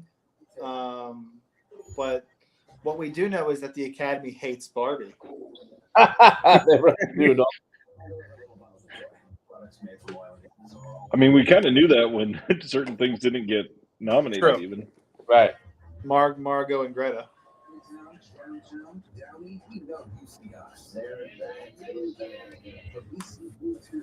Your neighborhood, in your community, covering breaking news that matters to you.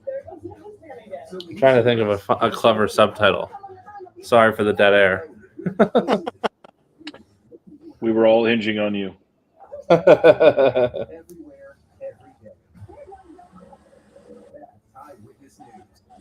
Oh, we're getting the best song from Killers of a Flower Moon. Oh, okay. Well, this is kind of cool.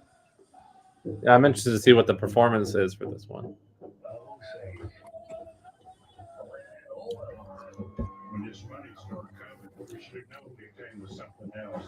I think it's time to rewatch this. Yeah, I hope you have a couple weeks. Yeah, I'm kind of with you, Ryan. I need to rewatch it too. I mean, I've kind of dreaded the rewatch because it is such a heavy movie, but I saw it once, and I saw it twice rather, and I'm fine with. I mean, it's a great message and a great, great filmmaking. I just don't know if I can sit through it any more than twice. I think that was Scorsese's best final act in years. Mm.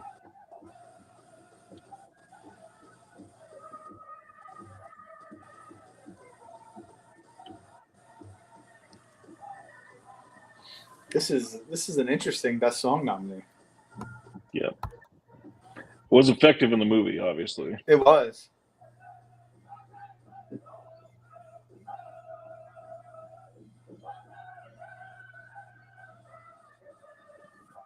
Is that, and they're using people that were actually in, people who are from Osage Nation that were in the movie. They have to be, yeah. I recognize some That of the would be a faces. travesty if they didn't. Well, I mean, they could be using Osage Nation people that weren't in the movie, but I recognize some of these faces as ones that were actually featured in the movie too. Well, he worked closely with a lot of them in making it, so Yeah, he was. He got real close with them.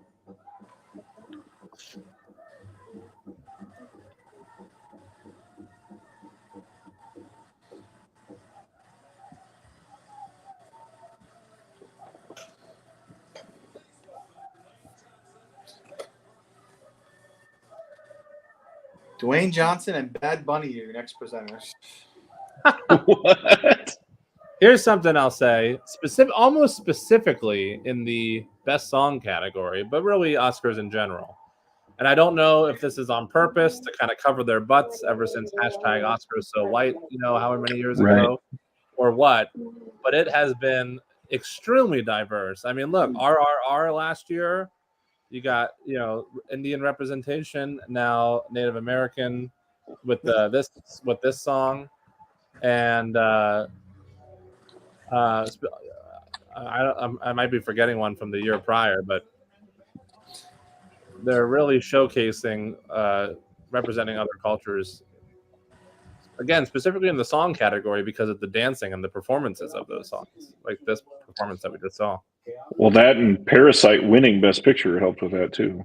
Yeah. International pictures up next, guys. This is a layup for Zone of Interest. I was going to say clearly Zone of Interest, right?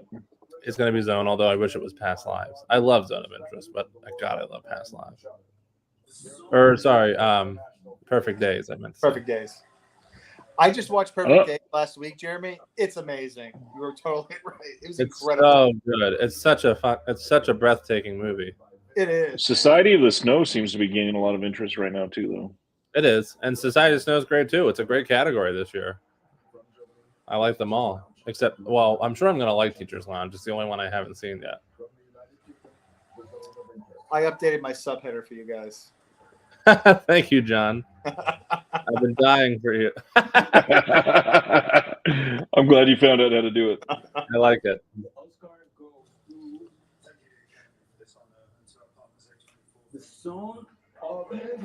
Okay. We knew that one. Glazer, take the stage, Mr. Glazer. Mr. Glazer, who, much like Tarantino, does not want any but selfies. Don't take a selfie with Glazer. I can imagine, yeah.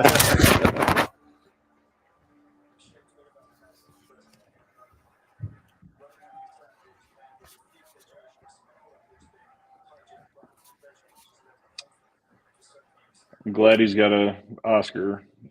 His stuff is incredible. Yeah. This is long overdue for him. Thank you so much. I'm going to read. Sandra Hüller's in tears. Thank you to the Academy for this honor. Oh wow, he's doing the Gaza Israel stuff. State Museum for their trust and guidance. My producers, actors, collaborators. All our choices were made to reflect and confront us in the present, not to say that what they did then, rather than what we do now. Our trend shows where dehumanization leads at its worst. It shaped all of our past and present. Right now, we stand here as men who refute their Jewishness and the Holocaust being hijacked by an occupation which has led to conflict for so many innocent people. Whether the victims of October. I like that he was about to plow right along and got interrupted by an applause break. Well deserved.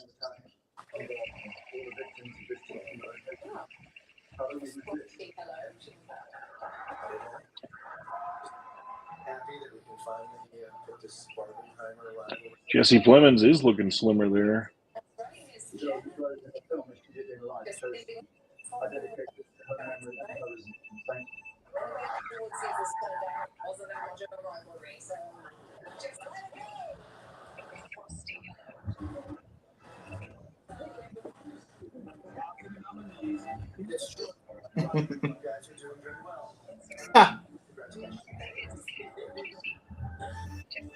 For some reason, seeing Sandra Hüller cry got me choked up. She has that face.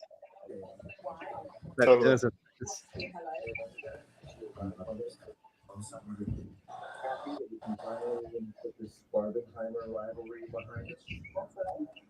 That's it's Henry Kitty. Just leaving that sort of guys, right? And the way the single seasons turned out wasn't that much of a rivalry, so just let it go. Yeah, they're good. It's true. You guys are doing very well. Yeah. Congratulations. You know, I think I kind of figured out why they call it Barbenheimer and they didn't call it Oppenheimer. Why? Well, you guys are the Wow, this is a a stunt appreciation segment. Yeah, good. Because of the Fall Guy that they're doing. Mhm. We got All right, Mr. I need to take my outgoing to get known as This is insane, Emily. This has got to stop. Let's squash this. We're here to celebrate the stunt community. massively, yes. It's been such a crucial part of our industry since the beginning of cinema. Appreciating the stunt community and that we're still not actually awarding them. I know. Risk life and limb for cinema. Just start that the same time you start the casting award. It's not that difficult. Right?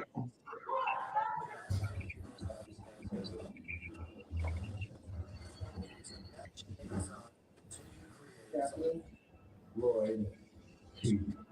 Cinema's first directors were all stuntmen in their own right, and action is the lifeblood of their story. The Academy's history runs deep. Spaghetti says, "There goes Best Picture." Is he talking about Zone of Interest? Yeah, he's saying Zone of Interest won't Yeah, get I have to Best remember Picture. that. I believe Parasite also won International Picture. Yeah, it did. Won both. You never know, Spaghetti. So there's still a chance, although I still don't think Zone's winning Best Picture, of course. No. Of course. Yeah, At this correct. point, it might be Poor Things. It could be. I would be okay with that. You know how wild that would be if Poor Things ended up winning like 9 of the ones they were nominated for That'd be over nuts. Oppenheimer. By the way, we are how long into we're almost an hour. We're an hour and 45 minutes into the stream, and has Oppenheimer won anything yet? No. No, I mean they haven't been favored to win anything yet. So No. it's interesting that they haven't done an Oppenheimer award yet. What Oppenheimer is destined to win is like really all the big stuff that's coming up later. True. Silent Mandible says, "Where are you all watching this at?" I had to get a YouTube TV free trial. John's watching it in a hotel room. The ABC app on Roku with my mother's cable login. Spoken like 3 millennials. Linear television, can't beat it. I'll be right back, y'all. Clearly, as you're ahead of us. Jeremy's first restroom break of the night. Well done. Made it an hour and 44 minutes. I had to mute him just in case.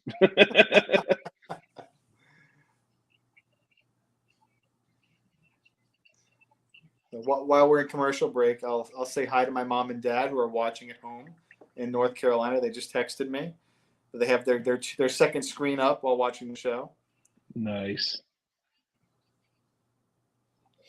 Also, shout out my wife, who is a mensch and taking care of our 3-year-old daughter right now while I'm chatting and hanging out with you guys. Literally in the room next door. Incredible.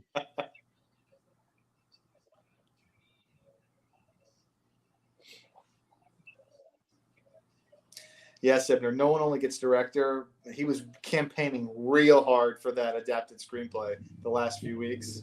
Sure was.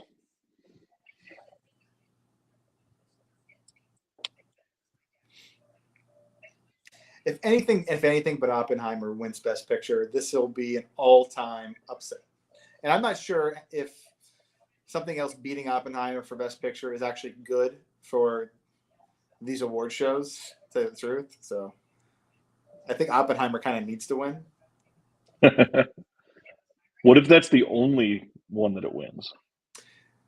Well, I don't think that's likely at all, obviously. You know, I'd be okay with that, but I feel like Oppenheimer needs to win Best Picture. Nolan needs to win Director. If you're not giving those awards to that movie, then what are we even doing here? And I don't want people to start saying that. Because I do love these award shows. As much shit as everybody gives them, I do love them. I love them too, and they have to mean something clearly. Yeah.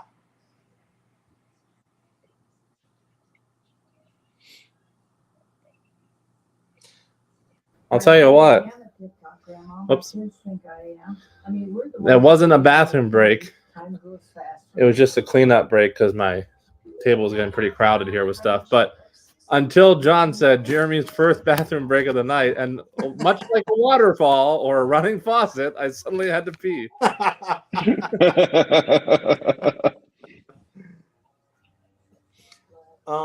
Sibner, I actually, although it's not my best picture of the year, I do believe of the nominated films, it is the most deserving of best picture.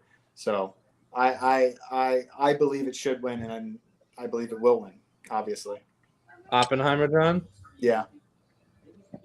I do agree with Sibner, though, that Poor Things winning would invite odd films, and beyond that, like more adult-themed films with.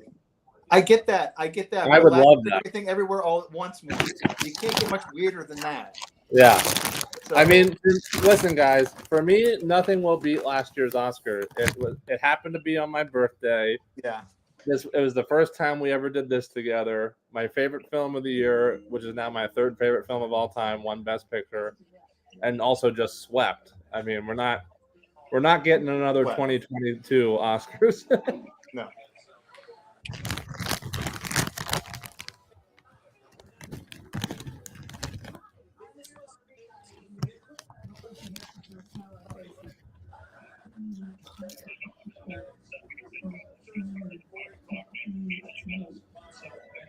Actor in a supporting roles next. Oh, okay. This is the Robert Downey Jr. role. Get up there, Robert.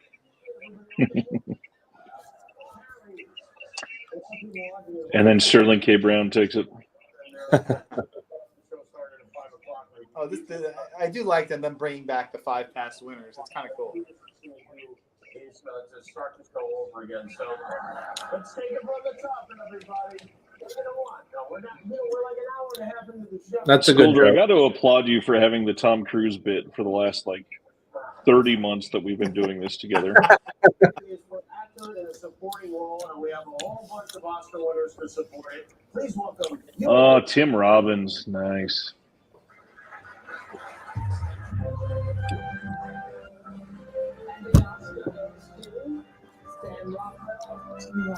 Tim Robbins is tall. God, I love Sam Rockwell so much, y'all.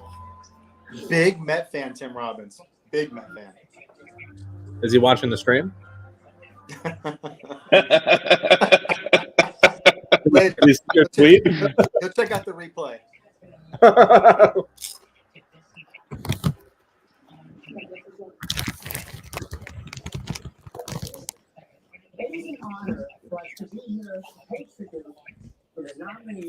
I'm with you, Celeste. I actually agree. I know you have been a long journey to get to this night. I agree and disagree. I think RDJ was great in this, but Ruffalo all the way for me too. I agree. 100%. Although I can't wait for his speech. I can tell you that much. Yeah.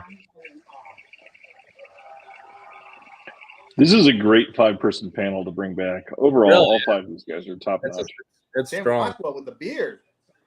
I love him. It's outmatched only by the matches of who you are as a person.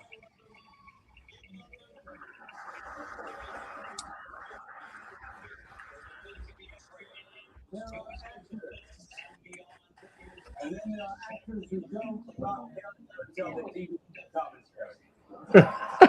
Talking about Robert Downey Jr.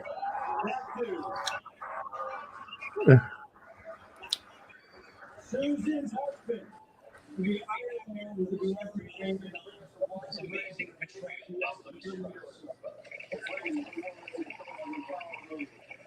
They're really good friends in real life. I was watching. I was watching this interview with Sam Rockwell where he said Robert's the reason he played what's his face in Iron Man 2, the villain. That cutaway to De Niro did not seem very flattering for him.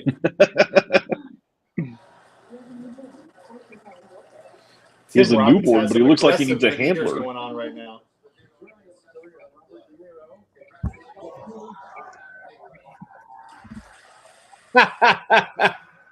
I'm just seeing what you were referencing. Jeez. I feel like that's always his face, though. Yeah.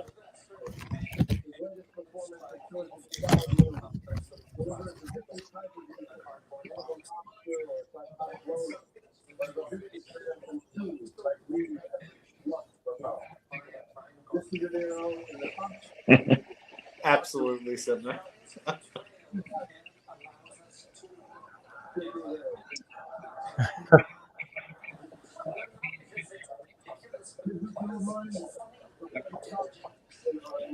What if Bobby did win, and then he gets up there and he's like, "PTA did not write the script. Enough already."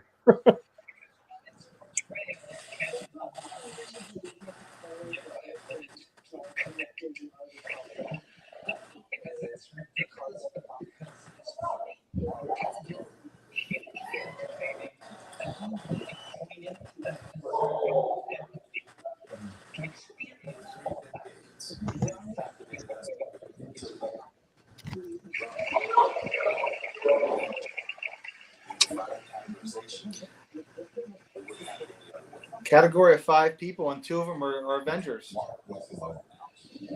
That's gonna be the story of the next 30 years, though.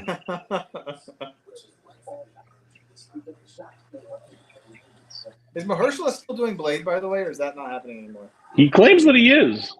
It got delayed again, but yeah. It got, well, I should have said it got delayed again, but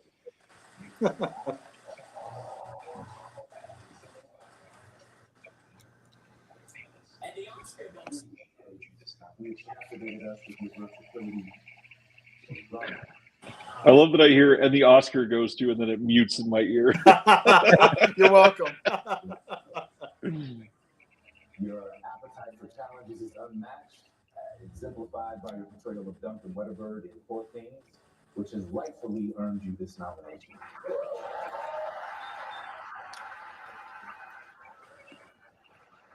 It goes to Mr. Jones.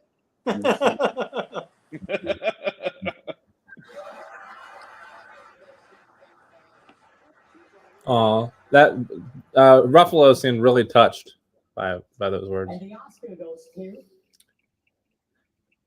Robert Downey Jr. Now you can unmute, John.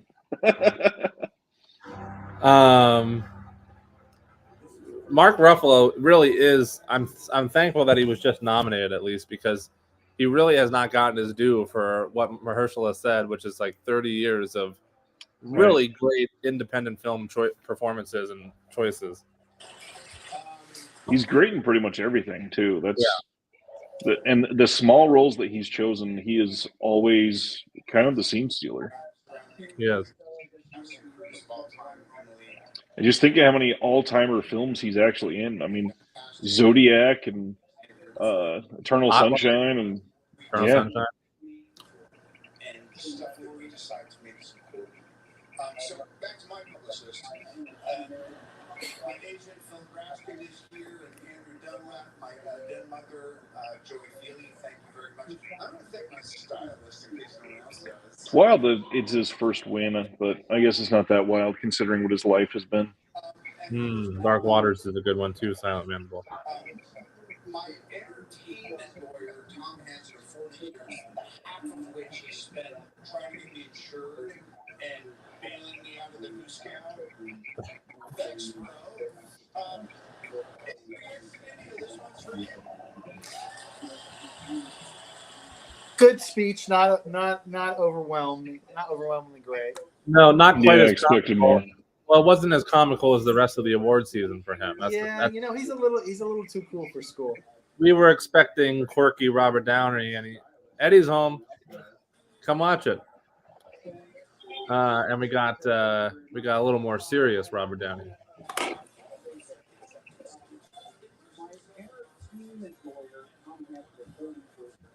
All right, moving right along. And bailing me out of the new scout. Thanks, bro. Avery X video, this one's for you.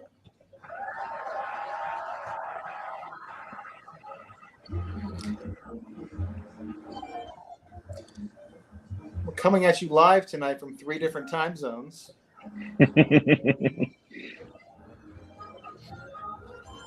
Moving right along, yeah. It's been a pleasure watching with you, gentlemen, and everybody else at home so far. An absolute pleasure. Always is. I was about to say that, Silent Mandible. Messy clapping.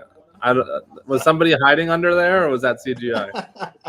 Live CGI?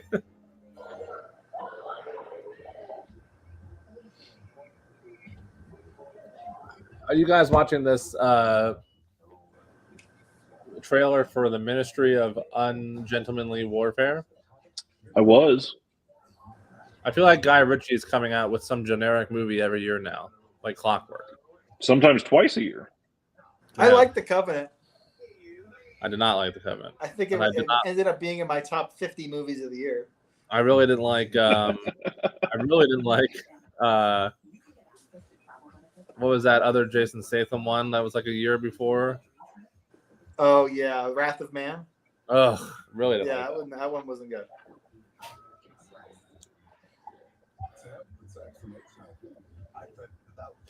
Def Crocodile would have loved to have seen Bob take it.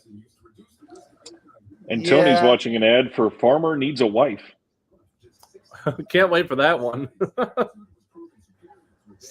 Farmer Needs a Wife, starring Pauly Shore.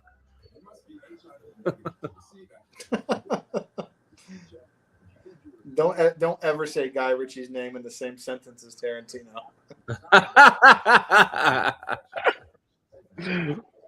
John will come there and smack you personally. So, Jeremy, have you tried to take a selfie with Tarantino and got turned away, or is this just historically speaking? Because I've heard him say that a lot. Yeah. No, he. I mean, he'll do it. He'll do pictures under certain circumstances. Like I was there. I was lucky enough to snag a ticket that sold out faster than Lady Gaga tickets for his book launch party when his first book came out. Not Cinema Speculation, but the Once Upon a Time. Once Upon a Time. Yeah. Was that the New Beverly? It was at the New Beverly. And these folks who do a podcast, it's three guys, and I wasn't really familiar with them or their podcast, moderated the Q&A and recorded it for their podcast. I'm not sure how they were chosen or not. I didn't think they were the best at it, to be honest. And they all took a picture together in the lobby at the New Bev afterwards. So, I guess there's certain circumstances where he's fine with it. But, 9 times out of 10, no. And because of that, I've never actually asked them. I've talked to him a couple times, specifically at the New Bev, and had some nice conversations or whatever, and got my book signed, but no pictures. Thanks, Stan. And did you say that you tried for Glazer and he was like, no? I didn't try for Glazer. I went to a PGA screening of that, and my +1 tried for Glazer and got turned down, and I was standing off to the side, so he kind of took the bullet. Nice. I was like, oh, good, I don't have to try. And then I did have a nice conversation with him where I was talking about how consistently he just kind of challenges what filmmaking and storytelling and film can be and how much I love his work and everything. He was very flattered. And then I said, I do have one question for you. And he says, oh, God, please don't ask for a selfie. And I was like, no. I said, I was hoping you could sign this for me. And I had my Under the Skin Blu-ray, which he was more than happy to sign. I was happy about that. He was like, oh, God, not a selfie. I was like, no, that's not what I was going to ask. I will say, since we're talking about selfies and Christoph Waltz was up there, I was at the premiere of Downsizing several years ago, whatever year that was, 2017, I think. And this is what I was going to ask, Jeremy. Was the Pure Cinema podcast the guys that were hosting? No, it wasn't Pure Cinema. No. Okay, sorry to interrupt. That's okay. Yeah, no, I know Pure Cinema. It wasn't them. It wasn't that. I went up to Christoph Waltz at the Downsizing premiere and asked him for a selfie, and he didn't just say no, which I've gotten, sometimes. He literally said, nah, and then walked away. That's amazing. Brian, do you see who the presenters are right now? Yeah, it's pretty amazing. Yes. I'm seeing it in the comments, but it hasn't popped up on my screen yet.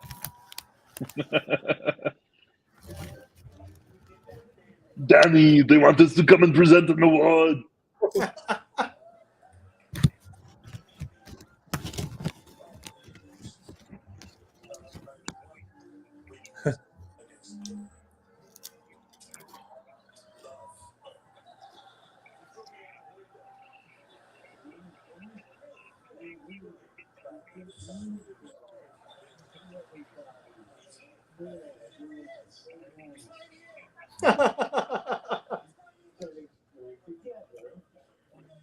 We're very obvious. You both try to feel back. Yeah. Well, we're going to that was Mr. Freeze and Batman and Robin. How does that mean?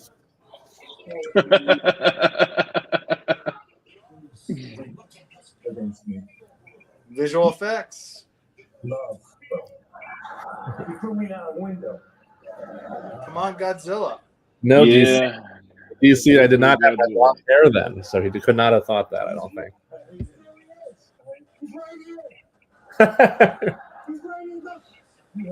I got to say, the presenters have been very good tonight. Yeah, Agreed. it's the strongest part of the show. Yeah. I'm going to see you after the governor's ball. Wow. We're achieving visual effects. The artists who take us beyond the real world. This is a category that's a toss-up.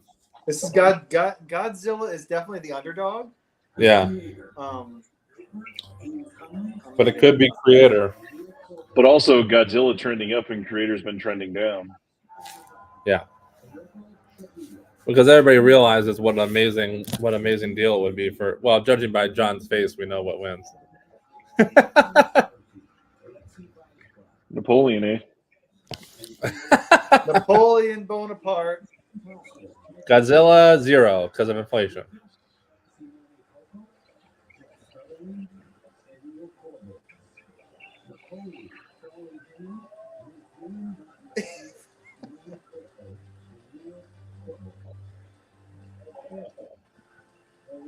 The chat is giving it away for me.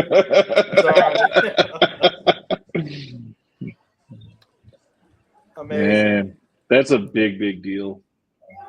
Anybody else find it ironic that Danny DeVito announced an award for Godzilla? The littlest man in Hollywood, the Hollywood's biggest man. Oh, look, and he has his little Godzilla statue with him. Yeah. Oh, they all have little Godzilla statues with them. I was told that he only had 2, and he gave one to Spielberg at the Oscar photo luncheon. These are different than that other one that he gave away.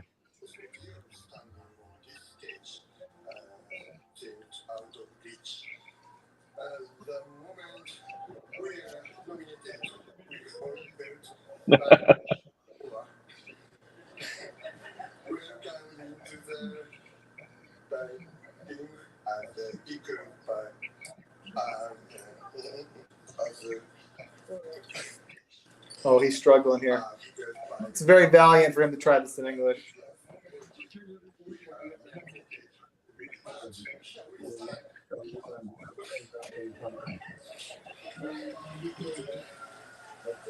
This is such a big deal, though.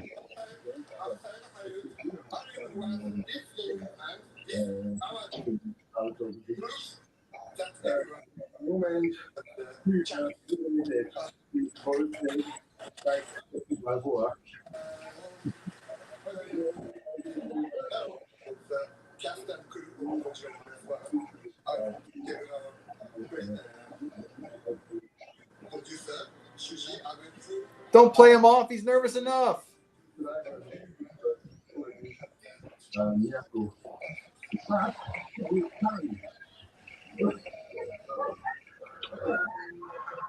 How dare they play off? No. He's trying, man.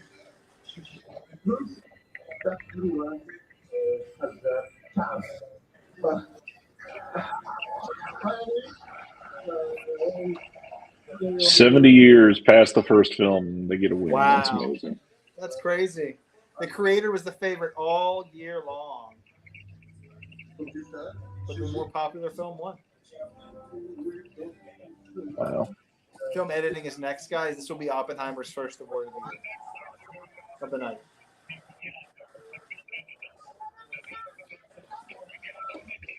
No clips.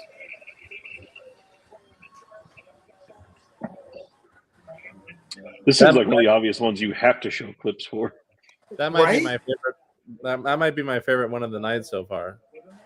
Godzilla. Yeah. Yeah, I kind of with you there, Jeremy. What do you guys have for editing? Oppenheimer is the clear winner, huh? Yeah. I think Oppenheimer wins, but I'd like to see Holdovers take it. Oh.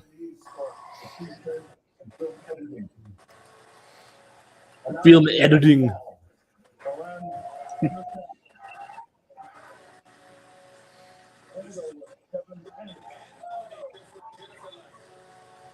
You know what's funny about Lou Diamond Phillips, DC, is that about half of the PGA events I went to this award season out here in LA, Lou Diamond was there just as a guest, as a PGA member. I ran into him like 8 times this award season. Sorry, just take a deep breath.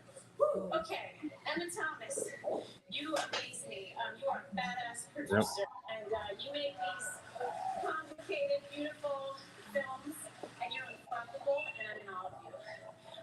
Chris Nolan, you're okay too.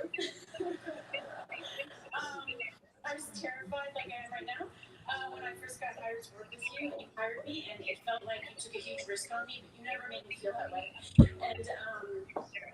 you put so much confidence in me, and I looked forward to going to work with you every day. And it's so exciting to collaborate with you, and I can't thank you enough. My husband. Yeah, it's a well-deserved win. It's a good movie. No doubt. I think it is.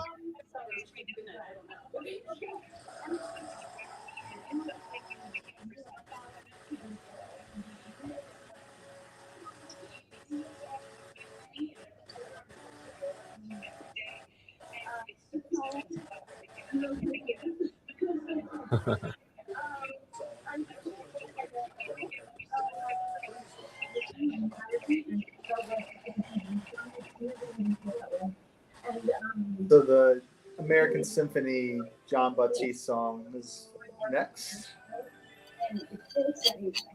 Already. Another incredible musician. It didn't end up getting nominated for Best Doc, though, did it? American No. Symphony? Did it? I kind of hated the documentary. It did not. I agree with Stan. That was a good speech. It was short, sweet, and to the point. It was well edited.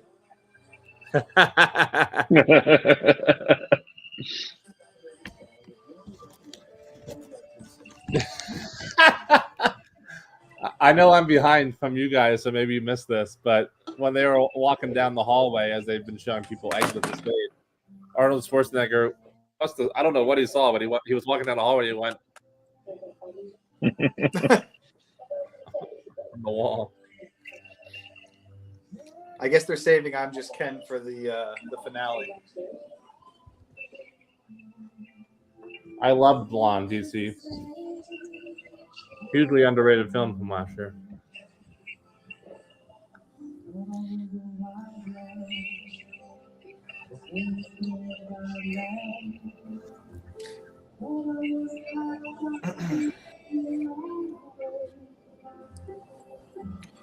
Are they doing a montage of what are they doing behind him? Oh, like what's that?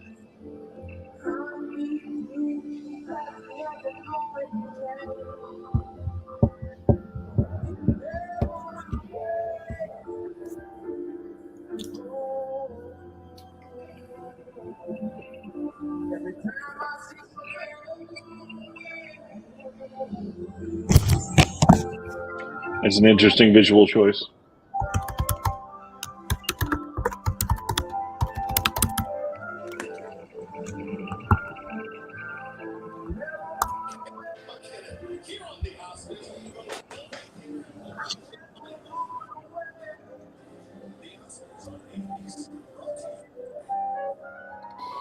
Jeremy, how are you doing on your personal list? Of ones that I thought would win, Yeah. like that I got correct. I only got 3 wrong. I have 1, 2, 3, 4, 5, 6, 7, 8, 9 correct, which means we've done.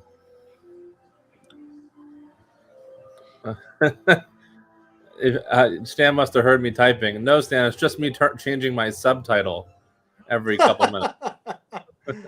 I'm slacking.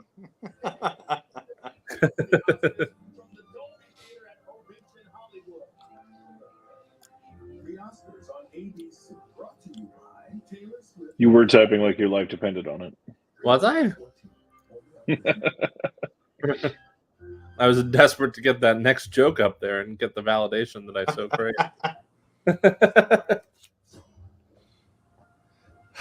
Listen, here's the thing. I have nothing against Taylor Swift. It's not that I dislike her. Here it comes. I truly don't get it. I don't You should get try. it. She's an incredible musician. Oh, we're Team Taylor at our house. That's all I hear at my There's house. a lot of songs I like. There's a lot of songs I like of her, but I'm not like spending, $5,000 on a ticket for Staples Center. Like Well, that's because we're poor, but read the lyrics. You'll understand why she's incredible. She's pretty awesome. All right. But I'm also not a hater like Jeremy. I specified that I wasn't a hater.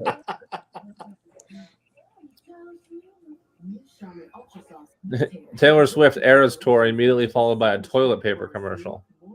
Oh God! No, just joking. Oh, hi, Maya. You robots are sounding more human every day. Now here's someone who deserves an award for just living. Jennifer Coolidge. It's not too bad, John. Good job.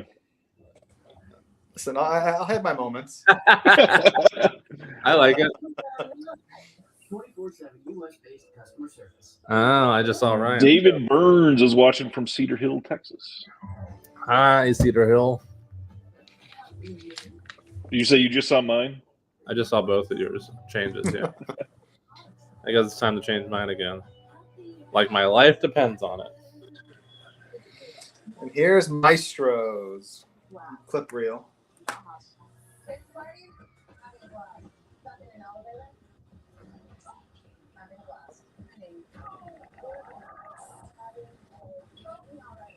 I think there's going to be a handful of notable shutouts tonight. Huh. I do like that Bradley Cooper brings his mom. Yeah. But even that seems like a look at me, I'm Bradley Cooper, I'm bringing my mom type of thing. Do we feel like everything is motivated? Do we need to just give him an Oscar so he can just return to being a great creator and artist? For again? Bradley Cooper, I feel like motivated, unfortunately, yes. And bigger news so far, Napoleon with 0 awards tonight. Not shocked. I'm surprised it got any nominations. 3.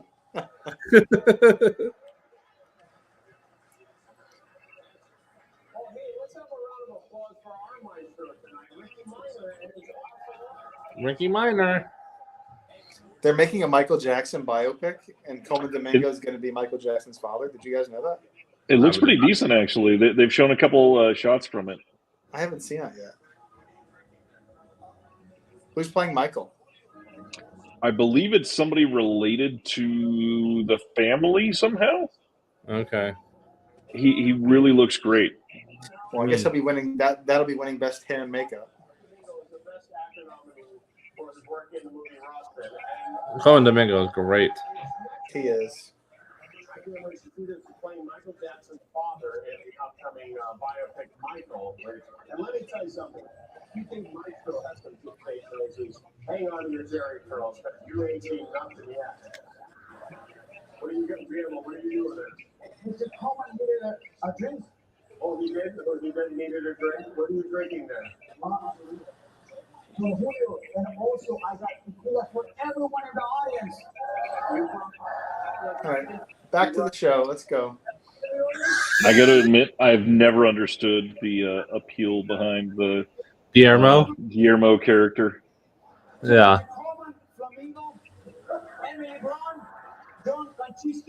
Yes, Krasinski. Are you going to be toasting everyone individually? Yeah, I'm going to do a toast to everybody. Okay. I love everyone here. And I love you, Jimmy. I love you too, Guillermo. I love tequila. And I So obviously, John, this is highly compressed because of the internet, but this is what the sneak peek for the MJ biopic was. It was just this shot. Oh, okay. That's a cool shot. That is a good shot. And another toast for America Ferrera and Kate McKinnon. I think they're doing documentary next. Documentary time.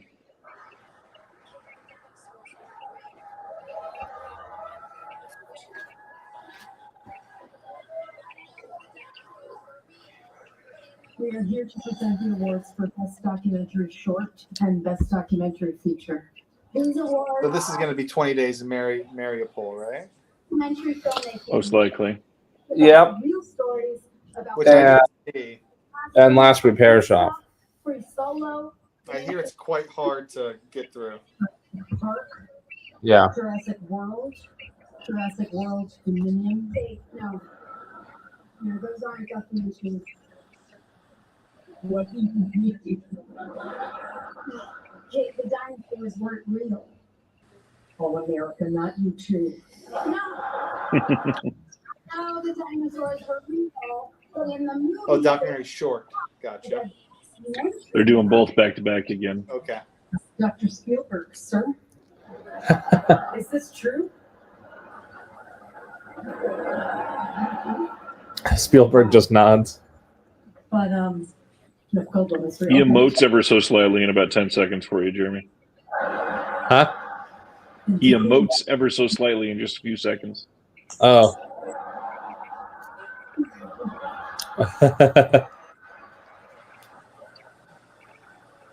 I love that, man. You're welcome. The nominees for Best Documentary Short are The ABCs of Bookman, Sheila Nevins and Trish Edless, The Barber of Little Rock, Hoffman and Christine Turner. In Between. Wait, what one? The Last Repair Shop, I believe. It's got to be. I'm about to get the winner announced in like 5 seconds. And the Oscar goes to The Last Repair Shop. Yep, Last Repair Shop.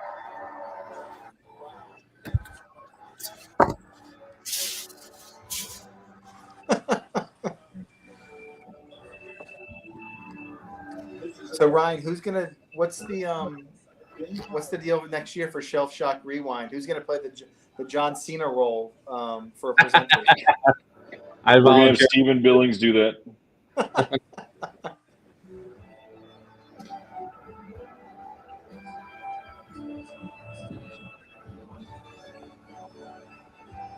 Sam Mandibles ahead of me. We like to cover both ends of the spectrum. So those watching, in the 10-second increments, they can get my reaction first, Ryan's, and then Jeremy. Let's go. They're skipping ahead. I mean, to be fair, it's just going across the time zone. Starts on the East Coast. That's true. Even though Jeremy's like 14 feet from the Dolby Theater.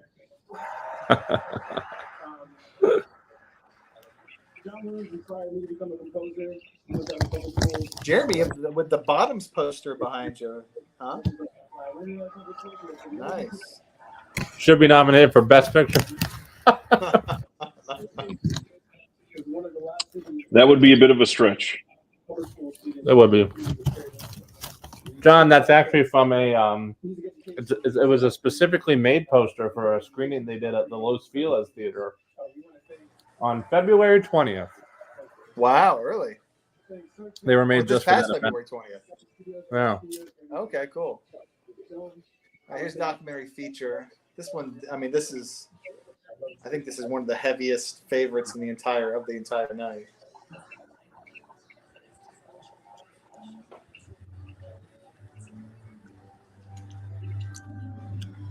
What do you mean by that, DC? Predictable? Hard to understand the audio. Bobby Wine, the people's president. Moses Guayo, Christopher Sharp, and John Baxter. The Eternal Memory, Magda Alberti. I like The Eternal Memory and Four Daughters a lot. I told myself that I'd watch all of these, but those were the only two in this category that I saw, sadly. 20 Days in Mariupol. Mstislav Krylov, Michelle Meisner, and Lori Nancy Brown. And the Oscar goes to... Was it last year that Navalny won, or was that 2 years ago? Last year. Yeah. Oh, I saw Four Daughters and Eternal Memory. I missed the other three prior to this, unfortunately. I will watch all of them. I just did not have time to see them all before tonight, unfortunately. Ryan's subheader is really funny too.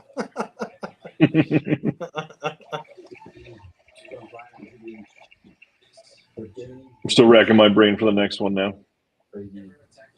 So, thank you for making this film with me. Thank you for helping me in this journey. This is the first Oscar in the Ukrainian history. Wow.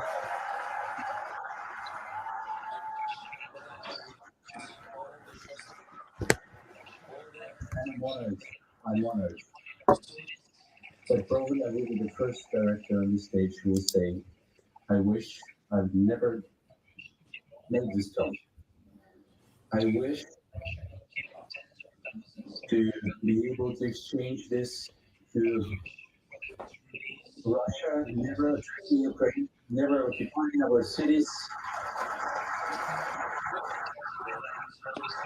So, I wish to give all the recognition to Russia not killing tens of thousands of Ukrainians. I wish for them to use all the positives, all the soldiers who are protecting their land, the civilians who are in their jails. I cannot change the history, cannot change the past. But we all together, I'm on you, some of the most talented people in the world. We can make sure the history record is straight, and that the truth will prevail, and that the people of humanity who those who live their lives will never be forgotten. Because cinema forms memories, and memories form history. So thank you all, and thank you all. Thanks to Ukraine. Slava Ukraine. Good speech. They definitely weren't playing him off, I can tell you that. No. That would have been rough if they did. No kidding. I would have, yeah. Just ahead, Zendaya. Then later, Ryan Gosling will be just Ken performance.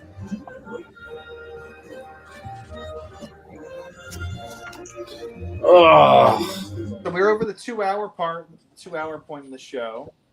Are we about And half our home? show? Yeah, but we started 50 minutes early. Yeah. The show started at 7 o'clock, so. Reminder, if you don't have the drink list, this is what Jeremy made. That's right. Take a screenshot, everybody, and join us in our celebration. And in the comments, let me know what your favorite drink is.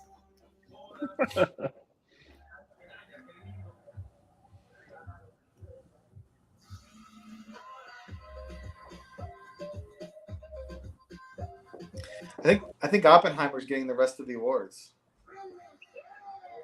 That would be intense. I mean, they've only have one so far. So, how do we feel? Are we excited about Ghostbusters Frozen Empire?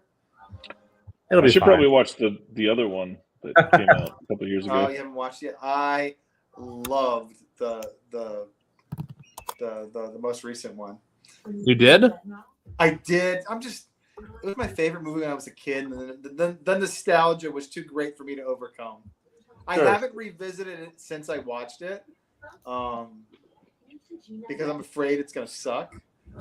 But I had a really great theatrical experience with it. So I liked it. I didn't love it, but I liked it, and I have a feeling I'll feel the same about this one. And I'll just be like, it was good. Well, this was apparently the movie that Dan Aykroyd really wanted to make. Like they did the last one to get to this movie.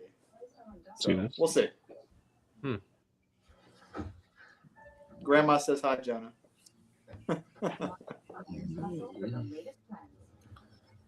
I don't know. I feel like I'm losing my luster with my subtitles, you guys.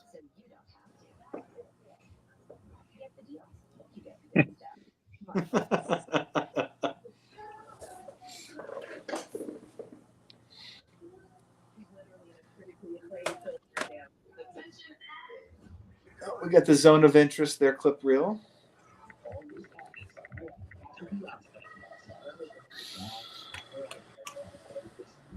What a movie! Oof. It should. I really wish it would win sound, but I don't think it was gonna. That would be great if it did.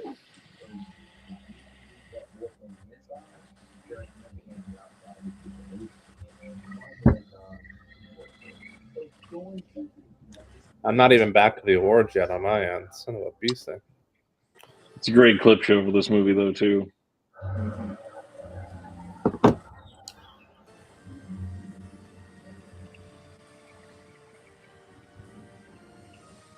Zendaya. Is an interpreter. They take a vision and translate it into the language of film. The language they speak is aesthetic, but the stories they tell. Cinematography. Cinematographers, Award number 2 for Oppenheimer coming. Which we are thrilled that El Conde is even nominated in this category. Hell yeah, I love El Conde. I think it's pronounced cinematograph, by the way.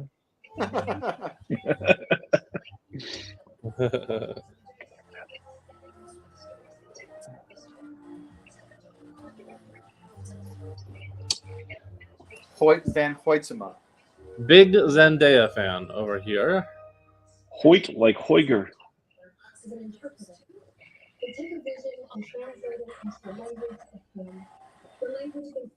Have we seen Dune yet, gentlemen? Dune 2? Yeah. You bet. Probably not Ryan. Like didn't love. I should probably watch the first one. Oh yeah, that's right. I liked it more than the first one. I did too. I 100% knew it. Yeah, I love that El Conde was nominated in this category. Pretty cool, right? Hoyte van Hoytema. And the award goes to Best name of the night, Hoyt van Hoytsema.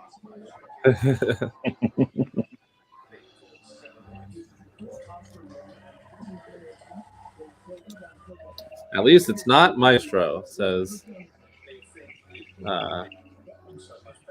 Silent Mandible. I agree.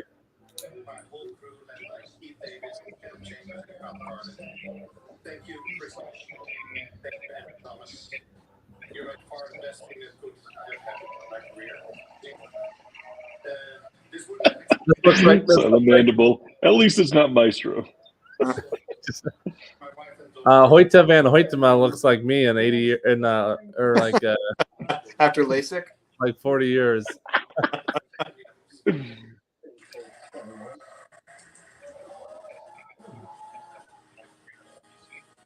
I hope I still have that good of long hair and that good of a beard at that age. It's got some excellent moss. Yeah.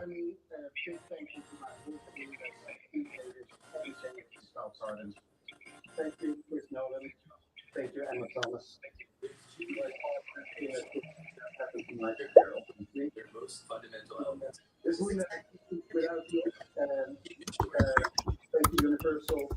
Thank you to my wife and daughter. Live action, sure. Wait, is this going to be Wes Anderson? Most likely. Wes Anderson's first Oscar. That's a big deal if that happens here.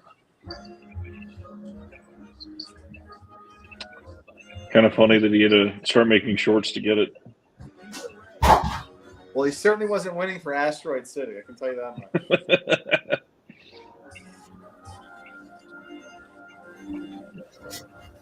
much. No, Sibner. I actually only bought one popcorn bucket. You actually have one. Keep it short. Here are the nominees for best. All right. Are you kidding me? Don't say it, John. I'm not saying anything.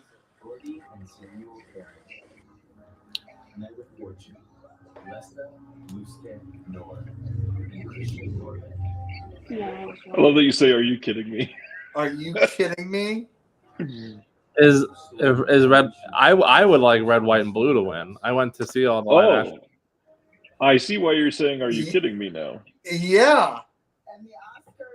Okay, they're playing the Cheeto song now, so. The wonderful story of Henry Sugar. Wait for it. Wait for it, Jeremy.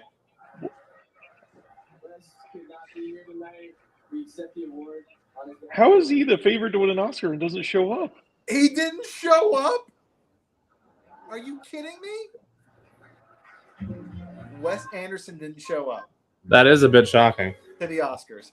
I mean, Noah Baumbach is there, and they're like good buddies. Wes couldn't be there. I mean, that is a.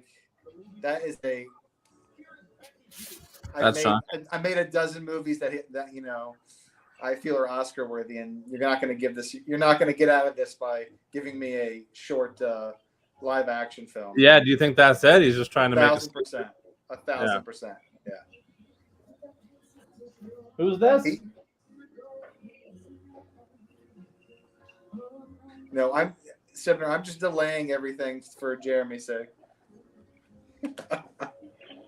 This is the song from Flamin' Hot now. The song from the Cheeto movie. And what's her name?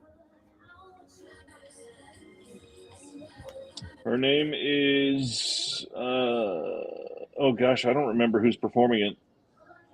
Diane Warren's the one that wrote it. Oh my God, they must have cut that song down by like 75%. That was like a 40-second performance. It's over already. Has it started for you, Jeremy? I'm in the middle of it right now. Okay. Becky G is the name. I just unmuted it to hear a little bit of the song, and it was finishing. It was like over. Wow. Yeah, they showed like nothing from that.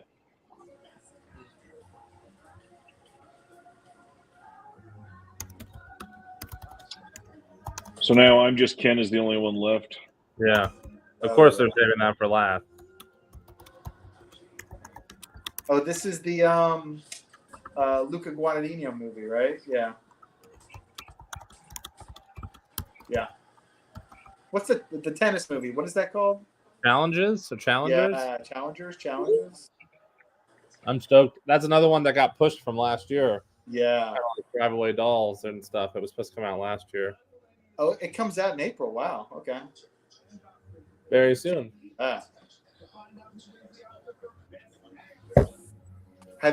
Jeremy, have you seen the new Rose Glass movie yet? Yeah, twice. Love Lies Bleeding. I can't wait. I'll have to see it this weekend. I liked it. I have some small issues with it that we can discuss at the end of this live stream. Okay. But I really like Rose Glass a lot, and I personally like Saint Maud a little more than this one. I love Saint Maud. Yeah, I love Saint Maud. But yeah, I think she's terrific. I'm very excited to see anything she does next. Yeah, I've been stoked since I saw the first trailer for that movie.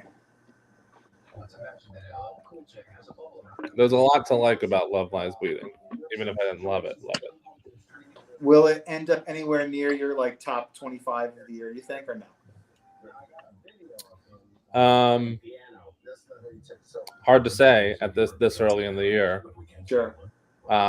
From his responses to it, I can guarantee you it's probably a no. Right. Well, here's what I'll say. This particular past year, 2023, my top list consisted almost for my regular list and the runner-ups, pretty much completed my 5 and 4.5 star letterbox reviews. Like there was like Okay. three lingering 4.5 star reviews that just didn't make it on to the. But it was almost exactly my 5 star and 4.5 star reviews. I gave Love Lies Bleeding 4 stars, which, to be completely honest, I feel like is actually maybe generous. I would maybe even lean a little more towards 3.5. Still great. So judging by that, it will most likely not end up on the list this year unless we just have a crap year. All right. Interesting. But still worth watching for sure. Oh, yeah. You moved to Los Angeles, Silent Mandible, and you joined the film and television industry and join all the guilds and write a movie. And it's very simple. That gets made. Very simple. It took me 10 years to do that, Silent Mandible, so don't worry. It was not an instantaneous thing.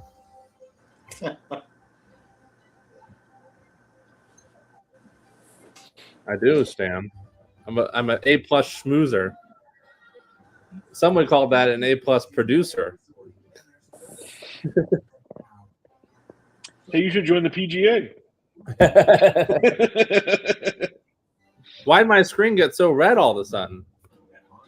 Well, now it's back to normal. Was that just my screen, or did you guys see that? No, I can see it on yours. Yeah. Like the red? Looks like you had some restorative color grading happening. Yeah, interesting. Maybe I'll turn that off and then turn.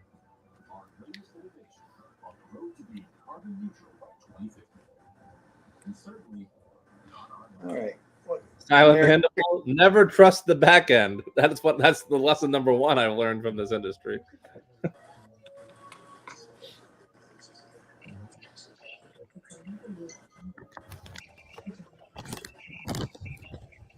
I asked Jim O'Hare who he thought would win Best Picture, and he said, "I think it's going to be a 7-way tie." And for your sake, he said, "I used your credit card to place a bet as such. So for your sake, I hope I'm right."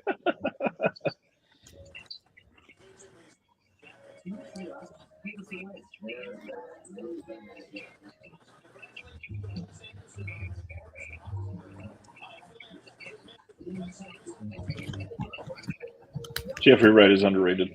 He really is. Oh, Jimmy with a little zing at Wes Anderson. Who did? It's come Jimmy Kimmel here. Oh. See who that is, right? I agree with you, Josephine.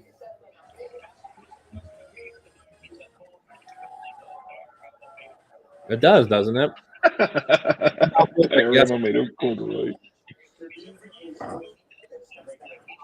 Oh, sound. Here it is. David versus Goliath here.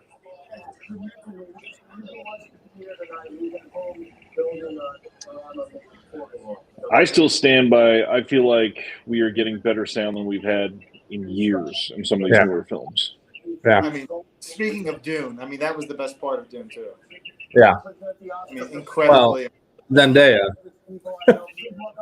You know what? Maybe I'm just getting older, but Timothy and Zendaya, I was like, why did they cast 2 children? Like I don't really like Timothy Chalamet. I'm saying it right here, right now. Sorry, everyone. Come at me. Zendaya, I love her. I was like, I think they miscast Paul Atreides. Zendaya won me over with Euphoria. I think she's great.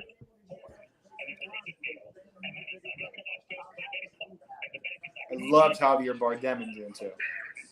Yeah, he's great. Christopher Walken coming out of a 4-year retirement. I mean, what was that?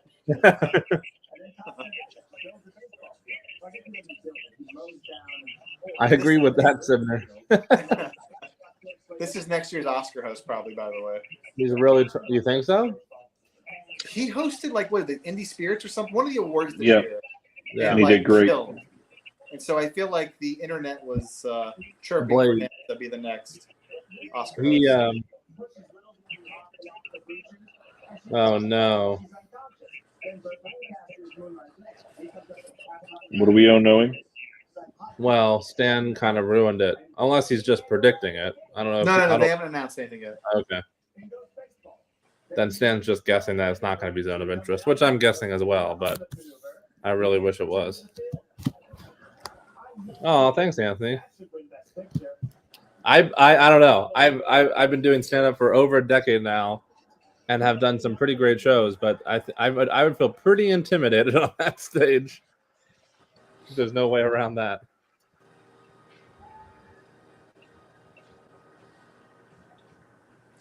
All right, and the winner is I'm gonna mute. No, I'll do this one.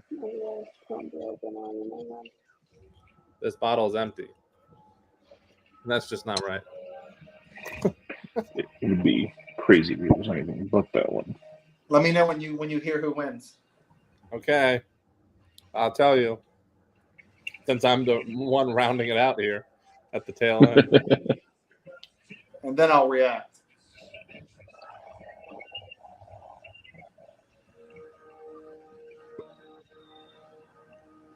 I'll tell you who's real upset tonight. Bradley Cooper.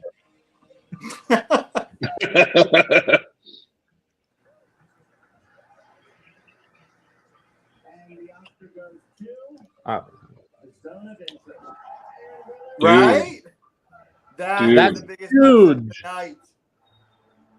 That's huge. That is huge. That is incredible. That's huge. To beat out Oppenheimer like that, congratulations. It was so well deserved. So well deserved.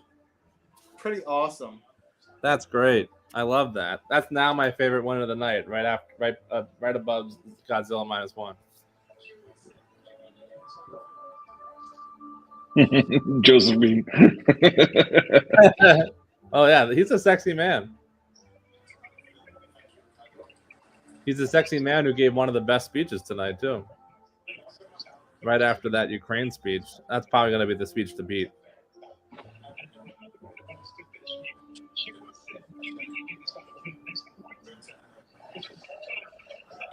I'm so glad it's getting awarded for this. Yeah, me too. Thrilled.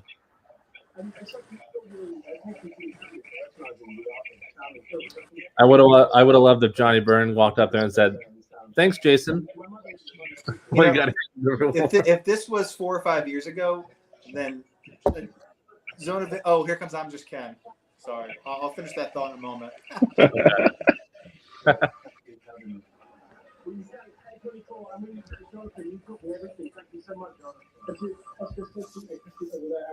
Oh God. Jimmy Ogden, Mateo Stashak, Philip Sulima, and Greta and Anya. Thank you. Happy Mother's Day.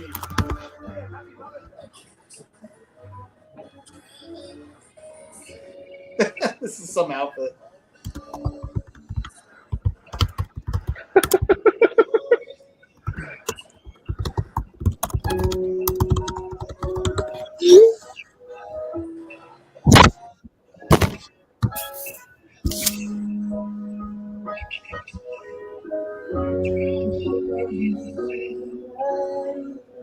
Billy can't hold it together.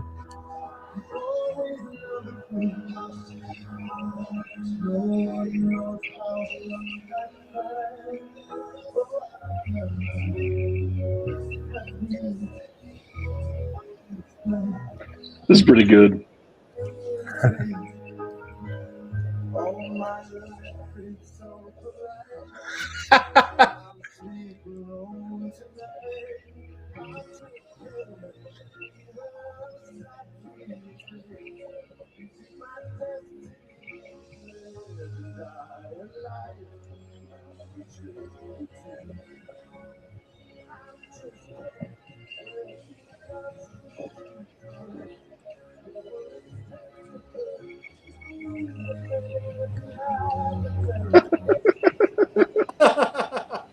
He's trying so hard not to laugh. Yeah, I've seen several moments where he's trying hard not to laugh. Oh my God, what's gonna happen here? Oh, they do have the other Kens. Okay. Oh God.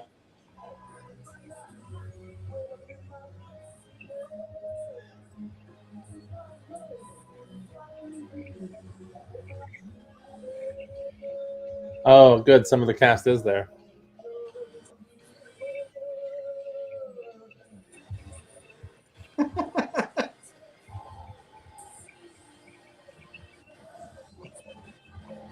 It's random. Very random. I did not have this on my bingo cards. You know what? This is Barbie's Oscar right here. This is their celebration right here. Yep. Oh, you're talking about Slash? No, you'll see in a second. Oh.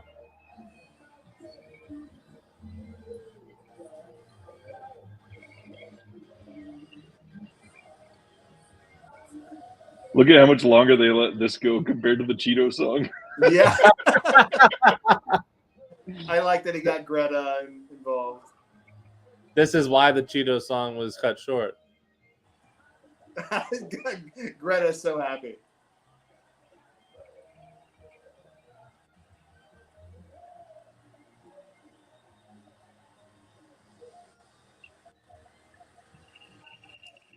That was amazing.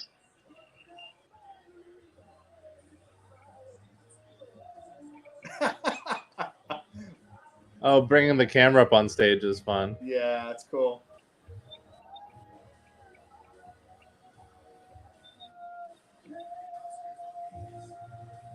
Why is Slash still on stage by himself?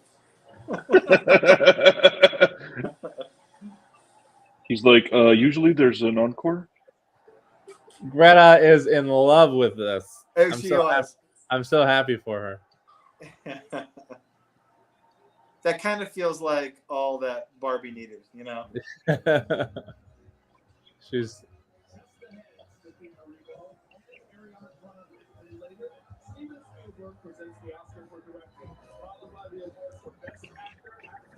How do you give the award to Billie Eilish after that? I mean, come on. Yeah, that's tough. That's admittedly very tough. That was great. It was great. What I was gonna say before Ryan Gosling interrupted me, I was gonna say 5 or 6 years ago, they would have split the sound up. Oppenheimer would have gotten one of them, and Zone of Interest would have gotten yeah. 2 categories. Yeah. I still don't think those should be together in one category. No, it's a little. I mean, it's frustrating. It's like we're adding casting, and it's like, oh, okay, great, but then combining sound, not honoring, stunts, but not giving an award for it. It's just like break up sound. Again, add casting, add stunts, and cut half of Jimmy Kimmel's monologue. Boom. Absolutely, 1,000%. I mean, at least we're seeing everything live this year. Remember a few years ago when they like cut down like 5 or 6 categories? Yeah, don't even get me started. Yeah. Do you remember that, Ryan? Like, yes. 5 of the categories, they just didn't show them live. Yeah. I don't know about you, Jeremy, but I'm loving like comfy Ryan right now in his recliner right now. We never get to that. It's so different from what we're used to when we watch like, the Disconnected. on stage and he's lit. Look how comfy he looks. You know what? What's particularly great, John, is that I had the distinct honor of falling asleep in that chair to. Oh damn! Ryan missed it. I'm glad you could fall asleep in this chair, and maybe we can remind the crowd of that.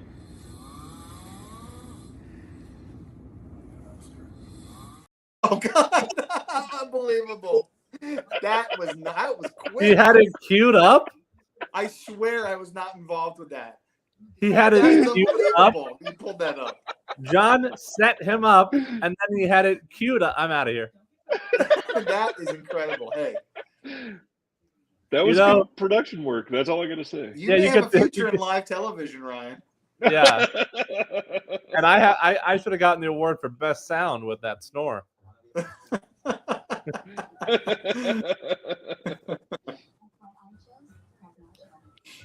Wait a minute. Oh, Josephine says, Jeremy Long, you rule. That's very nice. Jeremy snoring should have won best sound. I beat you to it, Sibner. Unless you posted that and I missed it. Oh, Silent Mandible missed I'm Just Ken because of the bathroom. No. Oh, you picked the absolute worst time to go to the bathroom. I'm sure it already has. I was gonna say it'll be on impressions YouTube in social 2 media, minutes. So.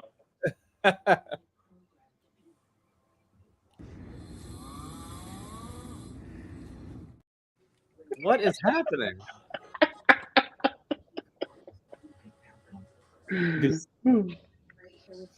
I gotta go plug in my computer. I thought I'd be able to make it this whole stream, and now I'm down to 10%. So I hope you took the under on Oppenheimer's 8.5 Vegas, because losing sound, I think the most it can win now is 8. Do you think it's not going to win Best Picture anymore? No. It's definitely winning Best Picture. I'm saying. So you're not feeling any more strongly to. I'm saying if it wins everything it's supposed to win, going forward, I think it finishes with 8. Yeah. Jeez, that's so authoritative. Yeah. Well, I'll tell you what. We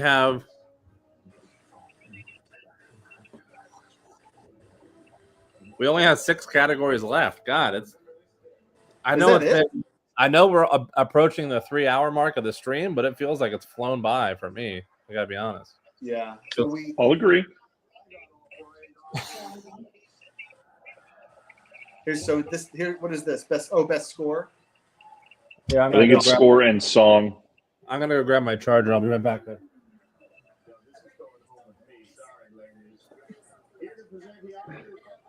Original score and song, please welcome Ariana Grande and 2-time Oscar nominee Cynthia Erivo. Given RRR that nod again. That's nice. Yeah. Okay, what is Ariana wearing? Sincerely. That's a good call. She looks like how I leave hotel beds.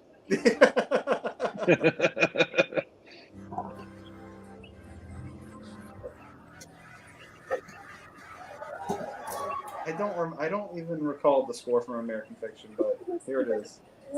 Original song and original score. A great movie song can set What if John Williams wins? about a character and help us tell a story. And a great There's a song chance, by the way, there's a chance here. brings our It's a archives very back. small chance that Robbie Robertson wins this. I think Robbie Robertson does get it because of the posthumous idea. If Oppenheimer doesn't win score, then there's a real problem. It's the best score of the last 20 years. 20 years, damn. That's just a number, but I feel strongly about the score. American Fiction by Laura Kaufman. Okay, no surprises. Good. I just spoiled it. Oh, sorry. I thought you were going. But as I was sitting back down. Spoil it!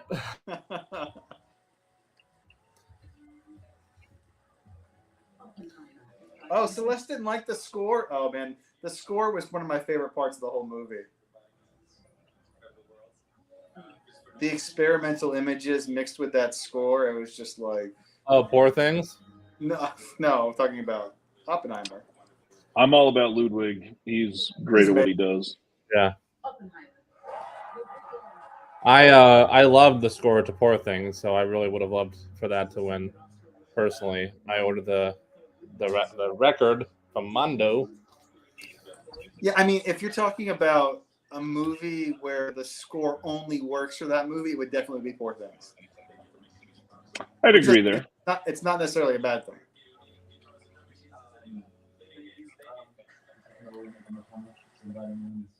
Incredible world. Christopher Nolan is your idea. He's the violin in the score.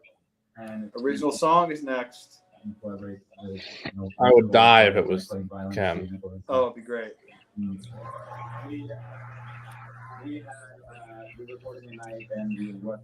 Oh, Celeste is battling you, John. She says, nah, the score was very overbearing. Well, the Academy disagrees, Celeste.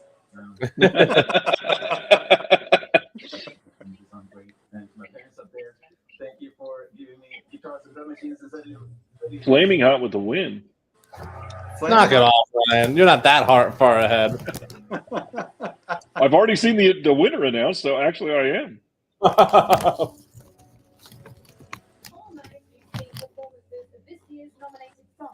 And now it's time for the award. And the Oscar goes to Billie Eilish and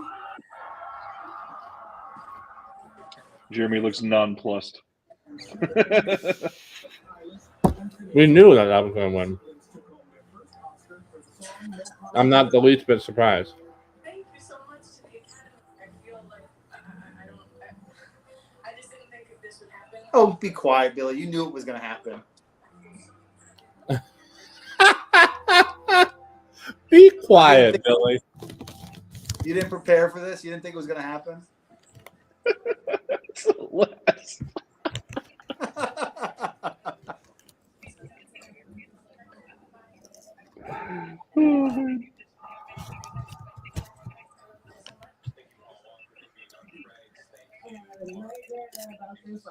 Did Phineas just thank Paul Walker? Who? thank you so much to the Academy. I feel like I just didn't think that this would happen. I was not expecting this. I feel so incredibly lucky and honored. Thank you, Greta. Here you go. I love you. Thank you for this. I think he did say Paul Walker. I think he did too. Were they old buds? I don't know. There's probably another Paul Walker. Not that. Paul is not walking very much anymore. Thank you, Mark and Andrew, for making the song with us. Thank you to everybody. Yes, Marco, of course, Lucky Chap, Tom. Thank you to Yeah, Killer's continuing to get robbed. I had a feeling that was going to be the case. my friends, David Ratch, for listening on my music. Thank you to Claudia for listening on my music. I'm not sure, in my opinion, and Celeste is going to be mad at me. I'm not sure Killers has deserved anything that we've seen so far, in my opinion. I think they're going to get their moment in the sun for Best Actress. Yeah, well, that's the one I think is most deserving in that whole movie. Maybe costumes. And the more I think about it, though, the more kind of disturbed I am that Leo didn't get nominated for that role. You know, that Leo didn't get nominated for Best Actor. For lead actor. It's kind of. I mean, he's doing some really like big things and some very subtle things in that movie. And it is a transformation too. I don't know who I'd be taking out necessarily, but I couldn't see through my eyelids what the subtleties of his performance. Yeah.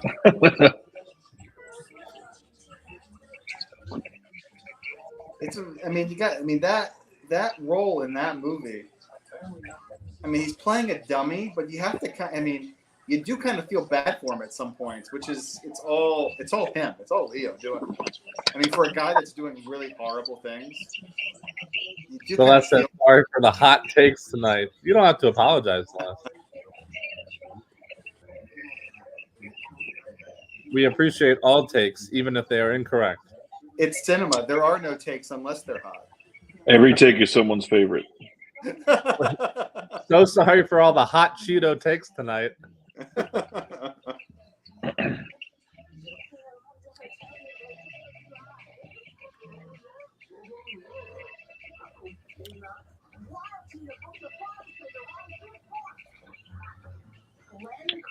Killian is definitely still winning, I think. Yeah.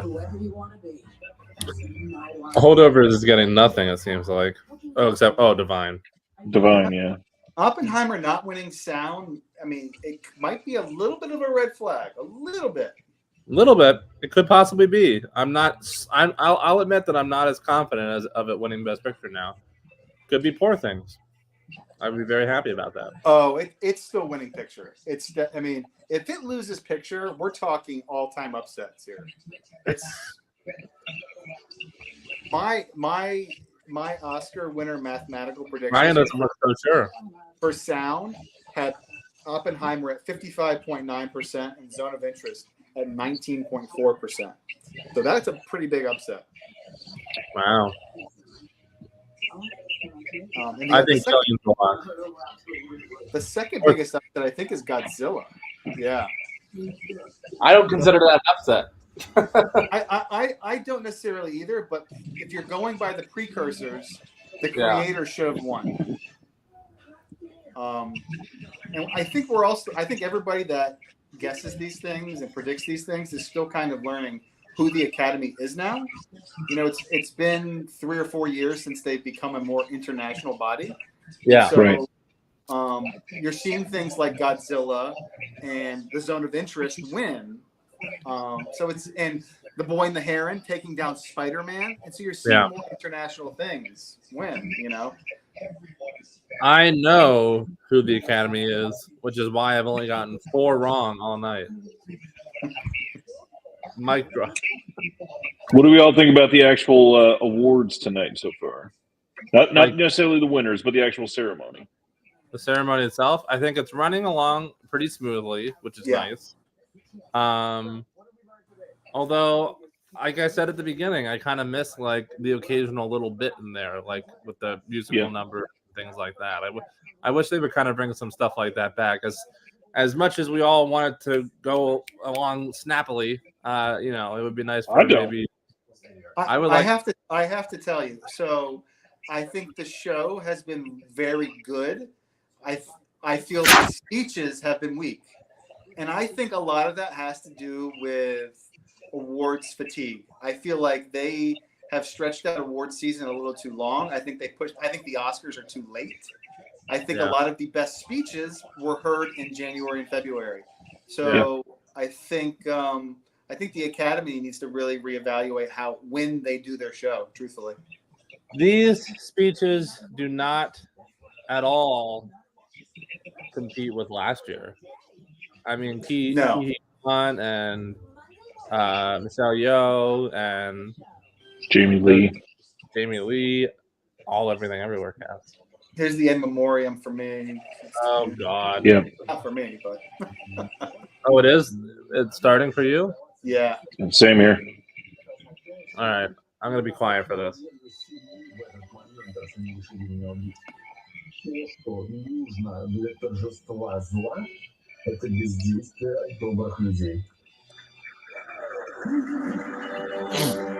I have an issue with this already that I'll talk to you guys about in a minute.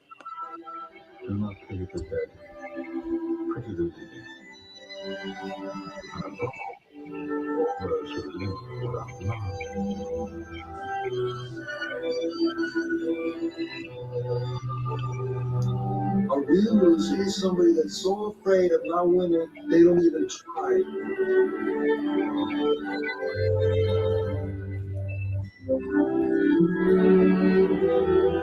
Does anyone perfect you? That's the view of the sky over our heads.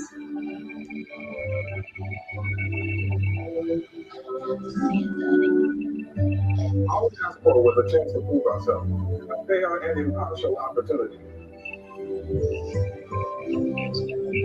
It's what you do to the people who say you are. That's a fact. No offense, but I don't care about the orchestra. Go full with the video. Seriously. Yeah. It's not about. Same with the dancing. Yeah. Who cares? Go full video. Nothing's never having to say you're sorry.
Burt Young, no Burt Young, really?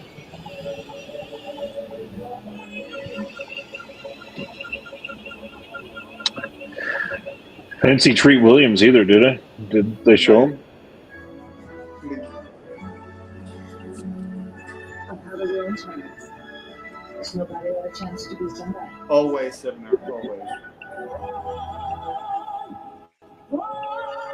And then, of course, there's a QR code for a tribute to other legends we lost. Come on.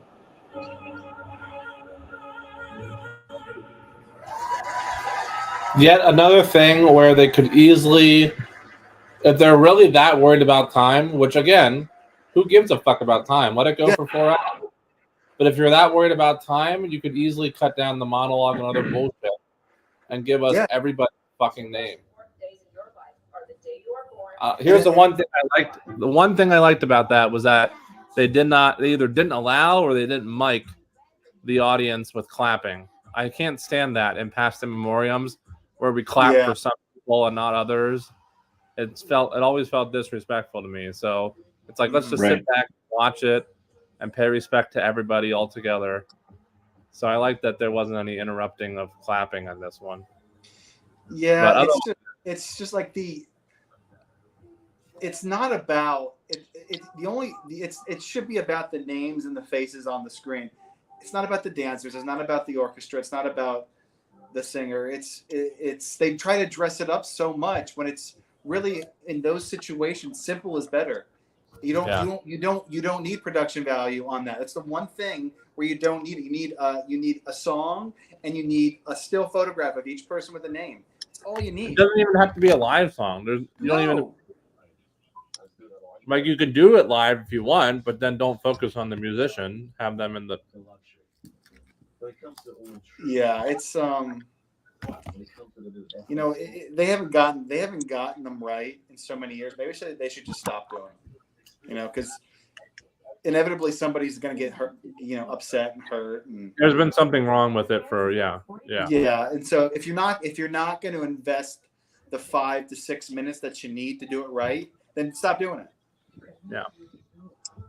Well, the other big thing too is, I know people always argue about the order that they do them.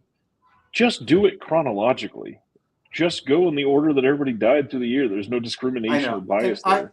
I'm not trying to be a dick here, but you finished with Tina Turner. This is still this is a movie show. Again, this is about the movies. Yeah. Yeah, there's all and the thing is, all the suggestions we're making, not that difficult. No. Give it an memoriam kind section. Of common sense. And they're not new suggestions either. They're not new. They're not difficult. Give it an extra 5 minutes so you can fit all the names in there. Put it in alphabetical order. Focus on the names and faces. Don't allow cheering like you did this time, which is the only thing you did correctly. And it would run so smoothly. And everybody would be appreciative.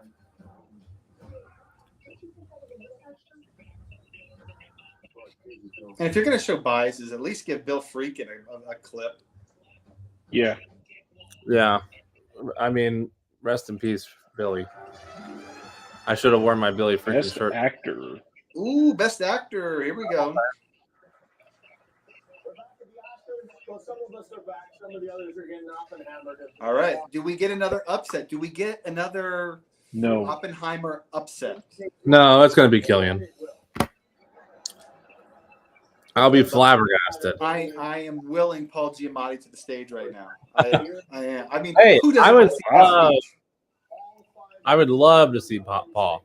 By the way, if Paul wins, he was on the Howard Stern show recently and said that he would thank Howard Stern in his speech. Oh. Because he was originally in one of his first movies. That was his breakout. Yeah, one of his breakouts, kind of. Jeremy, did you ever watch that Chris Gethard episode I sent you? Yeah. Oh, I watched it.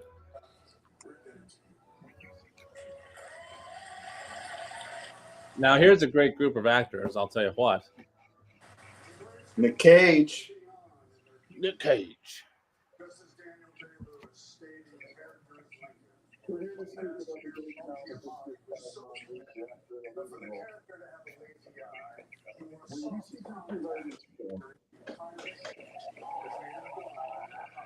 Well said from Fraser.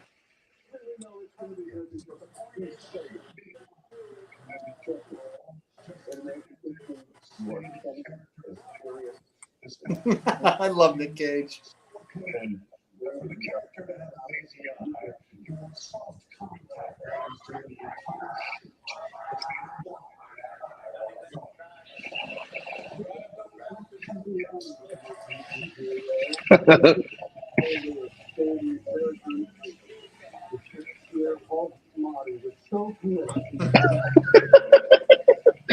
Nick Cage is amazing.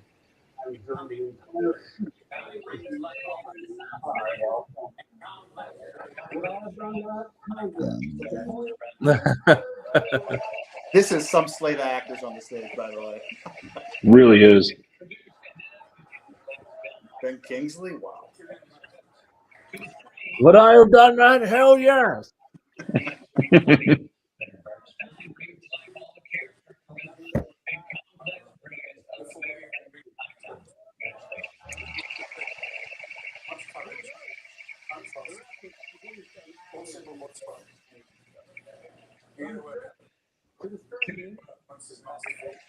Just recently watched Sexy Beast, so every time I see Ben Kingsley, I'm just like terrified. Every time I see Ben Kingsley, I'm waiting for him to go, and actually, I'm the Mandarin.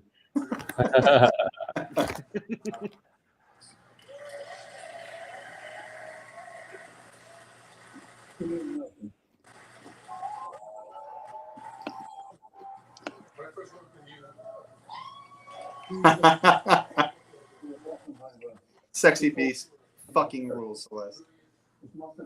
It does. Much courage, and trust.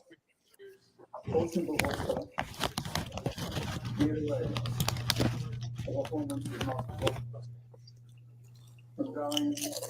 This portrayal with layers of humanity. Whilst his character created something inhuman. It's riveting to watch. Congratulations. You know, maybe it's because I'm getting drunker, but the more that this goes on with the other actors talking about him, I like that. I like that change.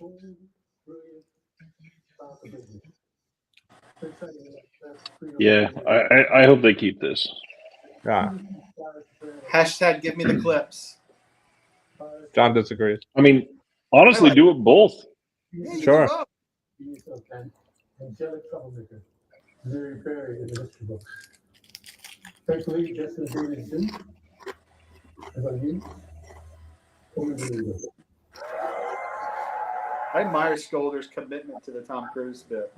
It's so funny. At first it was annoying, but now 2 years in, I'm just like, keep it going. And the Oscar goes to Cillian Murphy. Celeste, they are not doing clips for the acting wins, it looks like. Yeah. Much deserved. I would have liked to see Paul up there, but much deserved. I would have liked to have seen Paul too, but yeah, very, very, very deserved. To be fair, the entirety of Oppenheimer kind of hinges on Cillian's performance. Yeah. Holdovers had perfection all around. Paul Giamatti was just being himself in the Holdovers. Right. And not drinking effing Merlot. Although somebody pointed out on Twitter that in one of the scenes in Holdovers, when they're at dinner waiting for Divine Joy to show up, he has a glass of Merlot on the table. Oh, that's nice. Somebody saw that and saw it, took a picture and posted on Twitter. By the way, someone said Ben Kingsley looks so small. Cillian Murphy is like tiny, tiny, tiny. He is. I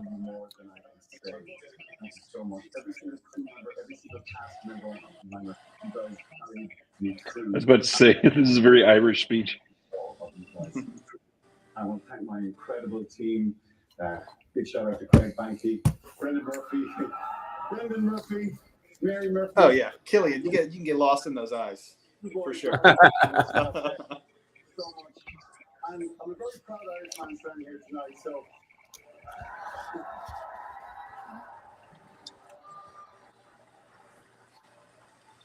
You know, we made a film. I keep looking like every 3 minutes to see if Jeremy changed his little tagline, but then I realized I would have heard him typing furiously. I've totally failed on that, by the way. I've had two. I'm sticking. I gotta come up with something real good now. Directing, by the way, the Christopher Nolan Award. They just rename it. I'm gonna tie my new subtitle into what Celeste has been preaching.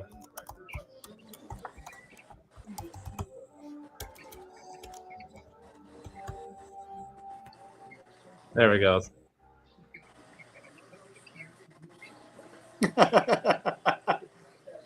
Paul G, a hottie.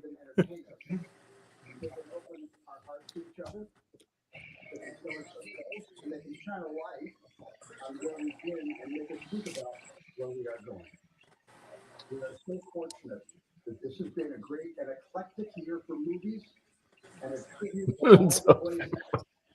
Spielberg's pronunciation: Yorgos Lanthimos. I didn't get there yet. I was laughing at your subtitle, Prime. I saw you write, it's a Denny's reference. And I was like, Celeste, neither have I, but it's just funny. I love a good Denny's. I get the Grand Sandwich. Dude, there's a Denny's literally about 20 yards from this hotel right now. I can see it out this window. I'm not kidding. I think that's true of many hotels. You know what's funny is I turned on the CC closed captioning for my ABC app in case I missed something important while I was talking to you guys. And I happened to look up and I saw Jonathan Glazer's Zone of Interest. And I was like, what? And then it was just because the cap he was opening the envelope, but the closed captioning was running behind. That would have been huge.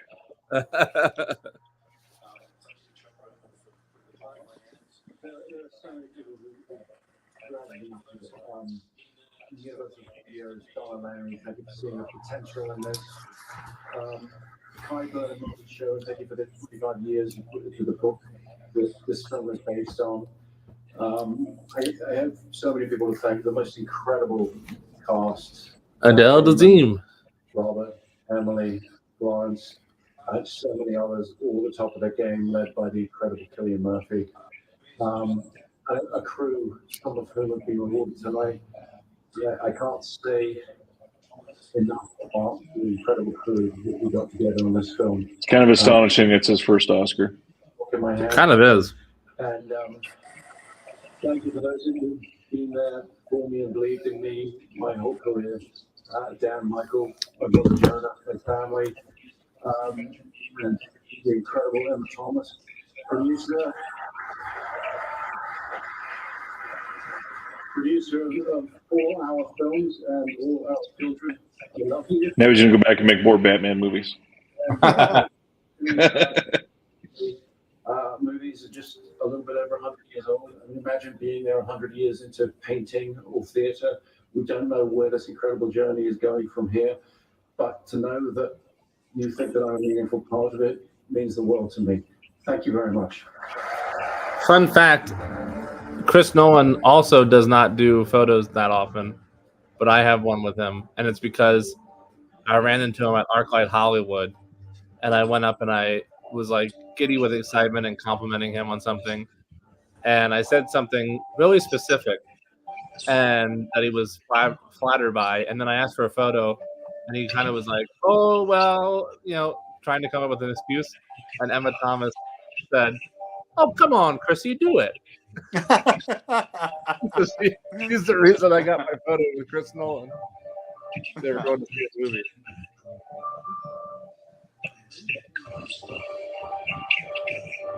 Did you find strengths you didn't know you had and make a new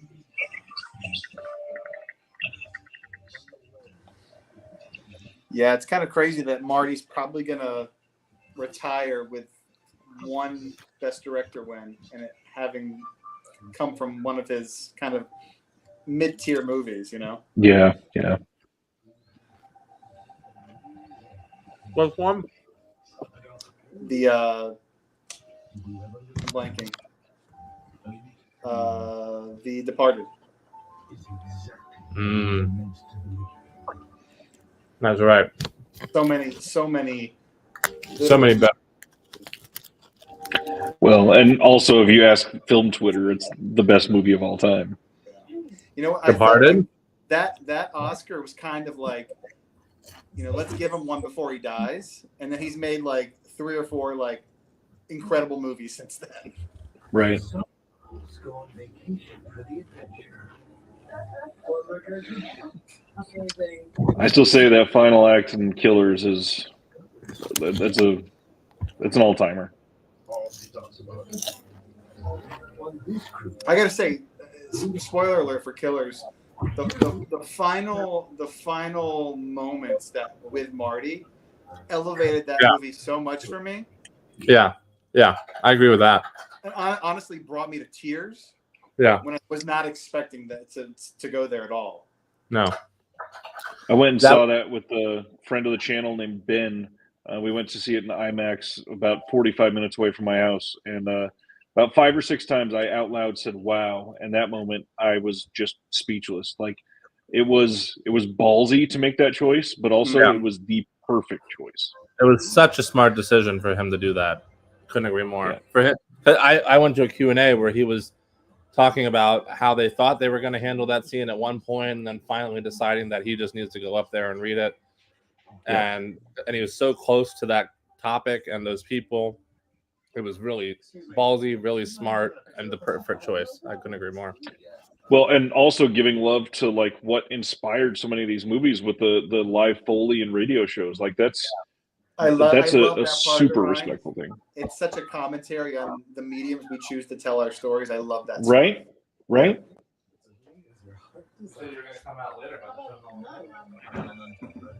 Look at this slate of actresses. Wow. Wow.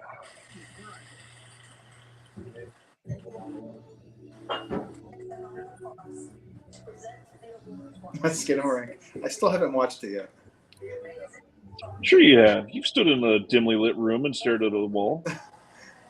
I've been scared away by a lot of opinions about Skinamarink, and I feel like I need to be in the right mental headspace for that. I'm kidding, Celeste, by the way. Honestly, I do think that Skinamarink probably like the best way to watch it would be in legitimately like AR, where you're literally just immersed in only that. Yeah.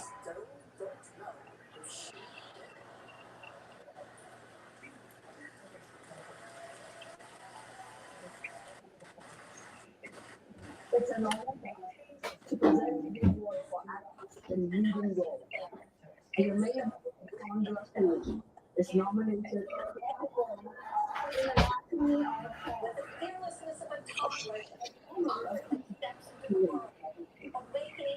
part of this powerful performance is how Sandra maintains the Sally Field, nice. As if her character is capable of committing that crime. She should have more roles. Sandra? No, Sally Field. Oh, yeah. Sorry, Sandra's on my screen when you said that. I keep forgetting I'm so behind you guys. By the way, this is the biggest coin flip of the night. Yeah. It really is. It really is. I feel like if Emma Stone wins, it's going to be a lot of disappointment in that room. Well, and if Emma Stone wins, I think there's a greater chance that Poor Things wins Best Picture. True. If Poor Things wins Best Picture, I will retire from doing Met Games and do. I'll pick up screenwriting and move to Hollywood. How about that? Oh, in that case, I like how he gave you the full screen. I hope production work. I got to keep it going. John, I'd love to have you out here writing screenplays with me. So let's make that happen. My second career is going to be in the movies, so it's going to happen sooner or later.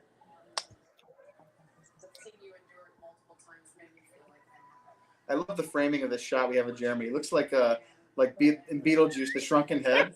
Yeah. In the waiting room. Sorry, every couple minutes I have to do this because my back is getting really okay. tough from sitting straight upright with nothing behind me on the couch.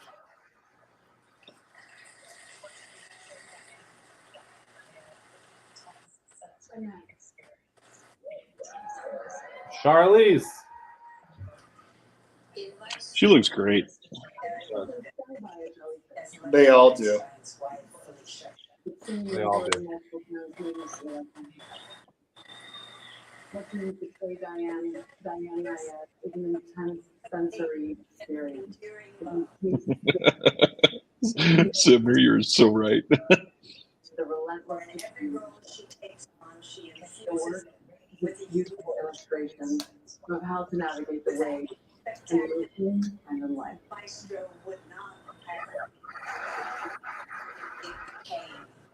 Carrie, you are so deserving of this honor. In Maestro, Carrie Mulligan radiates as Leonard Bernstein's wife, Felicia. I love Carey Mulligan. Shining a piercing light on their complicated yet enduring. She's pretty great at what she does. Little investments is the norm for Carrie. For in every role she takes on, she infuses it with a unique humanity. Without this spectacular performance, Maestro would not have. Let me know when you see who wins, Jeremy. Okay. Carrie, you are so deserving of this honor.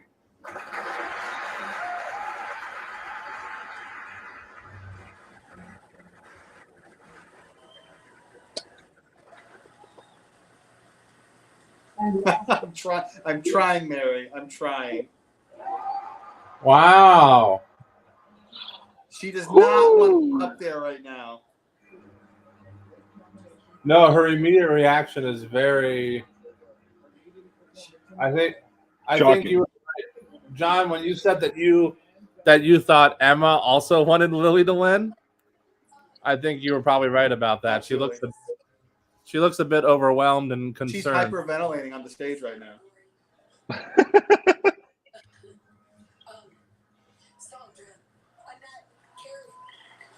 Wow, that's huge. It has been such an honor to do all this together. I hope we're going to keep doing more together. I don't know what I'm saying. Oh my God, I'm totally okay. The other night, I was panicking, as you can kind of see. Happens a lot.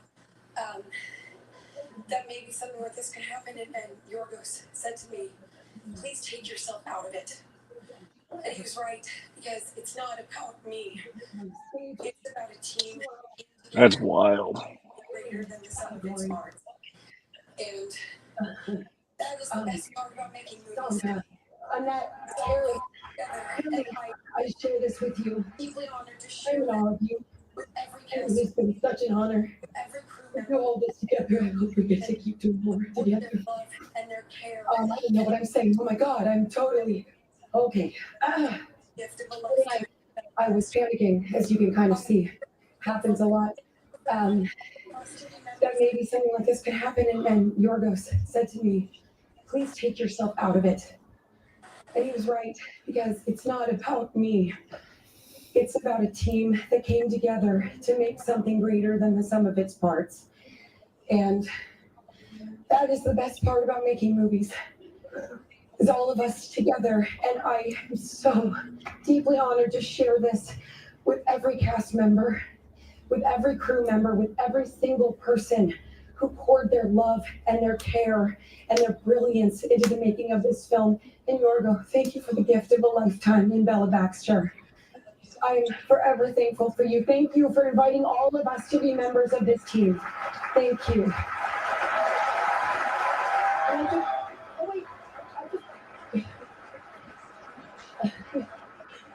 I know I have to wrap up, but I really just want to thank my family, my mom, my brother, Spencer, my dad, my husband, Dave. I love you so much. And most importantly, my daughter, who's going to be 3 in 3 days, has turned our lives technicolor. I love you bigger than the whole sky, my girl. So thank you so much. Don't look at the back. That is remarkably surprising. Best speech of the night. Best speech of the night. I love her. What were your odds on that one that you had, John? I actually think she may have been favored a little bit. Let's see. Really? Yeah. So there's no confusion with the best picture. I honestly love her. I'm not even upset. Lily Gladstone, 43.3%. Emma Stone, 42.0%. So it was like. So neck and neck. Wow. I mean, they both deserved it. When they cut to Lily, she seemed really enthused about Emma winning. She seemed really happy for her. I don't think it's upsetting. It's just genuinely surprising. Especially considering that Lily was supposed to be in the supporting actress category. And she fought for Best Actress instead of Best Supporting Actress. And I think she'd rather be nominated in that category and lose than win in Best Supporting Actress. Yes. Right. So I think it's still a win for her. I genuinely believe that's Emma Stone's best performance of her career. Oh, 100%. And far more deserving than La La Land. I adore her. I think her speech was amazing. And I think I'm fine with that. It is surprising, Ryan, but I think I'm trying to decide whether or not I'm really happy about it, and I think I really am. Oh yeah, again, that's a good way to feel, though. I mean, you don't want to. It's like they're both deserving. It's interesting that the Academy, who cares so much about narrative and trends, kind of went against what they've historically done. You know? Yeah, right. Oh, we got Pacino doing Best Picture. I think is this Best Picture coming? Did what? Is this Best Picture coming? Is that all that's left? I think so. That's all we have left. Yeah. Wow. Yeah, we're already there. And am I forgetting? Has Killers won anything tonight? Killers lost everything, right? Killers lost everything. Maestro got nothing. Marcus shut out back to back with Irishman. Napoleon got nothing. That's not a surprise. Listen, Maestro got nothing. He was the Emperor of Europe for a long time. He did just fine. He doesn't need any awards. Past Lives got nothing. Nothing. 10 wonderful films were nominated, but only one. You know what? After that snub, or after not snub, wrong word. Surprise. And I have to go to the envelope for that. I'm agreeing with Celeste. What you have up on the board, I'm saying we're gonna get really, really shocked, and Poor Things is getting Best Picture. I'm leaning towards this might actually be about to happen. Yeah, I'm. The odds are changing as we speak. The award for Best Presentation of Best Picture, worst presentation of Best Picture is Al Pacino. He just butchered that. He just fucking butchered that. We're nominated, but only one will take the award for Best Picture. And I have to go to the envelope for that. And I will. We're not even listing them. He's just going straight to the envelope. Yeah, because they run the clip reels. All right. It's really. It was so anticlimactic. Yeah, they need to fix this. Oh, is that what you were referencing, John? How anticlimactic his announcement? Yeah, and he couldn't spit it out.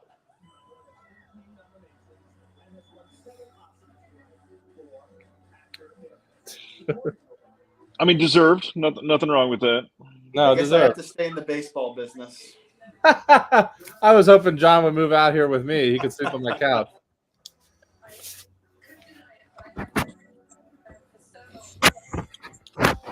I'll tell you what. The quote from my Beyond Fest William Friedkin shirt, may he rest in peace, says, "I don't give a flying fuck into a rolling donut," and that was said during the live Q&A at Beyond Fest for Cruising when someone asked him about how Al Pacino said he didn't like working with Friedkin and such and such and such, and what do you have to say about that? And Friedkin said, I don't give a flying fucking to a rolling donut. Fucking love that guy.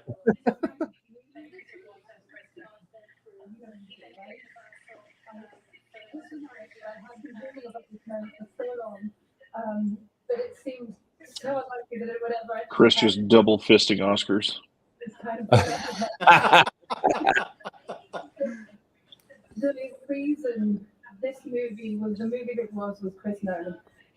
He is singular. He did do better than Warren Beatty, I guess. Do you think so, John? Or do you think that was worse than Warren Beatty? I mean, I feel like announcing the wrong movie is the lowest bar that you could possibly. That's true. That's true. Dang, good job.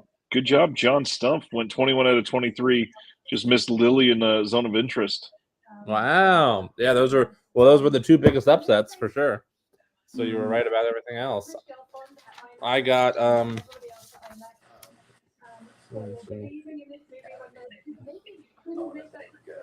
mean, this was not the dominant Oppenheimer night that I think many of us were expecting. No, what did they finish with? 6 or 7? Geez, hang on. Let's see here. 1, 2, 3, 4, 5, 6, 7. Still strong. I mean, I said 8 earlier, didn't I? So it's only one less than I was. The one they missed out with on sound. That was the 8 they were supposed to get. There was a chance for 9 for like production design or costume. Right. You know, one of those. Poor Things winning 4 is pretty dang good. Yeah, I'm thrilled that they got that many. Oh yeah, Poor Things winning 4 is huge. Yeah.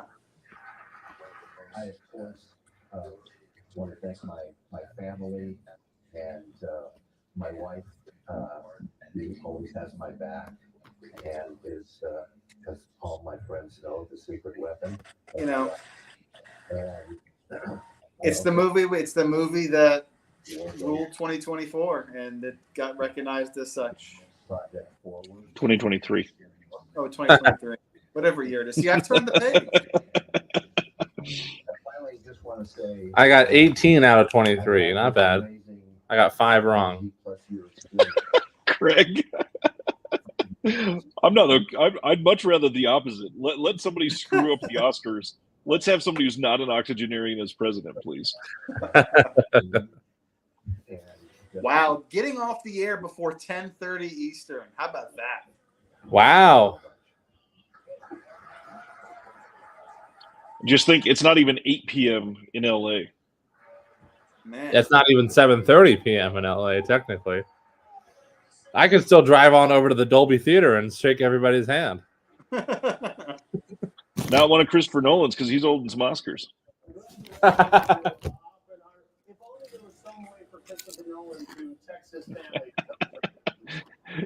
Before 1:30 p.m. on Monday in Sydney. They just went off the air with a shot of the dog from Anatomy of a Fall pissing on Matt Damon's star in the Hollywood Walk of Fame. Did you just see that? Did that just happen? Not yet, but that sounds very Jimmy Kimmel. I'm surprised he convinced the Academy to allow that, though. That's kind of amazing.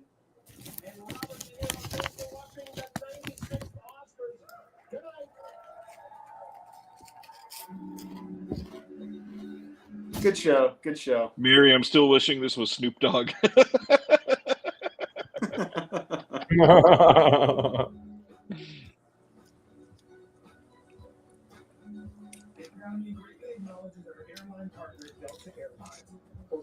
Airlines 18 out of 23 ain't bad, Sibner. That's what I got, Sibner. Listen, not the best Oscars. There was only a few surprises, namely like 3. And the Far whole from thing, the worst, though. Far from the worst. But the whole thing ran almost a little too smooth for my taste, and no stabbings. Sure. We always have next year. You know, on a night where Oppenheimer is celebrated as the film of the year, I feel like the highlight of the show was I'm Just Ken. Yeah. And Oh, agreed. I think That was that was 100%. the highlight of the show. Either that or Emma Stone's speech was pretty wonderful. I mean, I kind of was hoping for Lily Emma Stone. Gladstone, but that Nobody speech was great. until next year, Sivner. Nobody pronounced any names wrong. Nobody did they? There was a couple weird ones. Nobody said the wrong thing from the card. Nobody slapped anybody. I love how replaying Emma Stone winning, it looks like the blood drained out of her face when they said her name. Yeah. No, I was keeping a close eye on her when that was announced. She looked completely, not even like, oh my God, I won. More like, oh shit, I'm going to hear about this on the internet later. It was like the face she made. So we didn't really get any big jaw-dropping upsets tonight. Best sound is probably the biggest upset, I think. Well, Even not totally unexpected.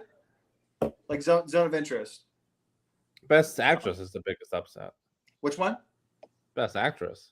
That was a coin flip. That was narratively it was an upset, but that was a coin flip. Emma had half the precursors, and Gladstone had half the precursors. So it was kind of a coin flip. Godzilla is kind of an upset too. Godzilla is a big. For me, those are the two big upsets. Godzilla winning. How about Naked Cena? How about Naked Long in the Shelf Shock Rewind Awards Year 3? Says Chris. We'll film a Jeremy streaking interstitial to put in there. Yeah, I was almost going to streak on this show when I was coming back from the bathroom. I thought I would sit down and accidentally forgot to pull up my pants, but then I was like, oh, Ryan would get demonetized. Right? That's list says they approve. I'm flattered. The in memoriam was a train wreck. Stands right. Holding you to it. Listen, Ryan, I'll streak on your. Well, I'll do what John Cena did. Which piece of physical media will you be holding over you? Would you like to know? We'll think of some punny name to do it with. Some punny name. I mean, oh yeah, like Dick Tracy. That's the thing. We'll have a pile of physical media while you stand behind it wearing nothing, and it's on the table blocking it, and you move each one, and it's a funny title for 30 of them in a row, and then the last one just says something like not funny. I mean, listen, this year I was in drag. The only way to one up myself is to be naked behind a pile of movies next year, I think. It's true. You could do it like in front of like the Wong Kar-wai box set and like fold it up like in pieces, and slowly but surely it reveals. And then Ryan can just blur it out. Ryan will be the only one that actually sees my dong. Nothing new. The Big Short, says Celeste. Jeremy and I are going to be keeping a list of punny names all year now that we remember. Yeah, we're going to have to keep track of that. Early prediction. It's too early, Christopher. Saw 11. Dune 2 will be nominated for Best Visual Effects. It'll be Best and Picture. Best Picture. Wasn't the first Dune in Best Was Picture it? as well? I think it had like 7 or 8 nominations. I mean, so far, never mind. I'm gonna have to look at my letterbox. I can't remember. I have a front runner so far, but it's so early in the year that I couldn't predict what would be. I mean, it hasn't been the strongest start to the year. Here's what I got wrong, y'all. Best Actress, Best Animated Film. I had Spider-Man. Best Costume Design. I had Barbie. And I went to Poor Things, which is what I actually wanted to win. That was an upset too. Best Makeup and Hairstyling and Best Sound. Those are my 5 incorrect ones for this year. And once again, the show may be over, but you still can keep drinking with us with the official Jeremy Long Oscar. Right now, I'm having the Maestro cart. Bradley Cooper's pissed, so I probably should. And after this, in about 10 minutes, Jeremy will be having.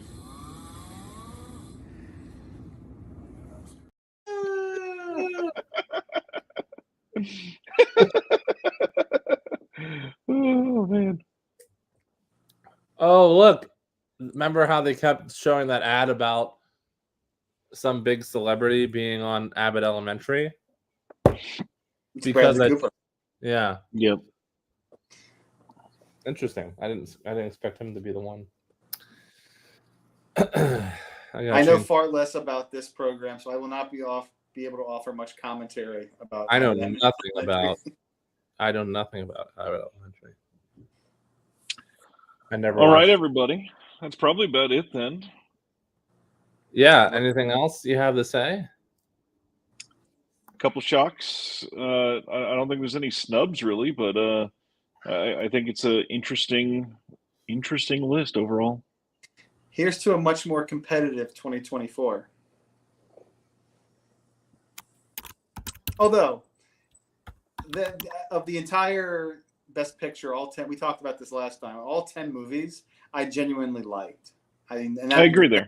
Rarely ever happens, so I wasn't going to be disappointed with any of the winners. Yeah. Maestro being my least, but even that I thought, okay. I mean, I at least enjoyed it, so yeah. I'm fine with it. There wasn't anything I actively disliked, like a Green Book or something. 1,000%. So I was definitely fine with the list for this year, for sure. I agree. And there was no award given out tonight where I was like, what the fuck? Like that, like, right. How could that happen? That didn't happen one time. And so that's a win. Film Nut loves that sleeping pose. And also, I love you too, Christopher.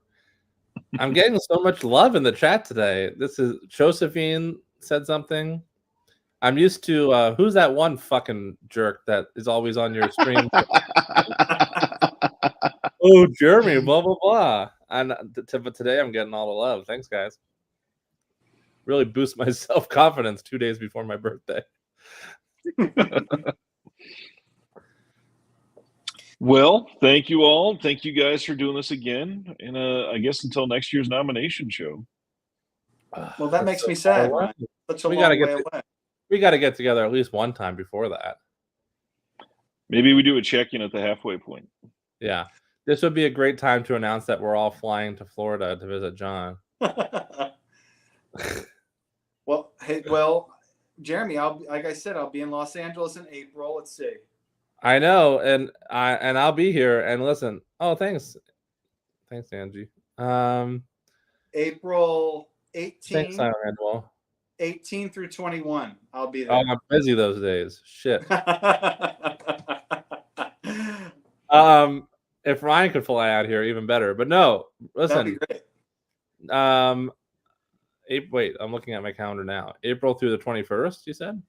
April through the 21st. I get there the 17th, late, and I'm there through the 21st. Okay, hold on. I'm looking at my calendar. The weekend. Are we still live? I don't think this is very compelling TV. So thank you all. We'll see you on Thursday. Have a good one. Thank you, good guys. Night.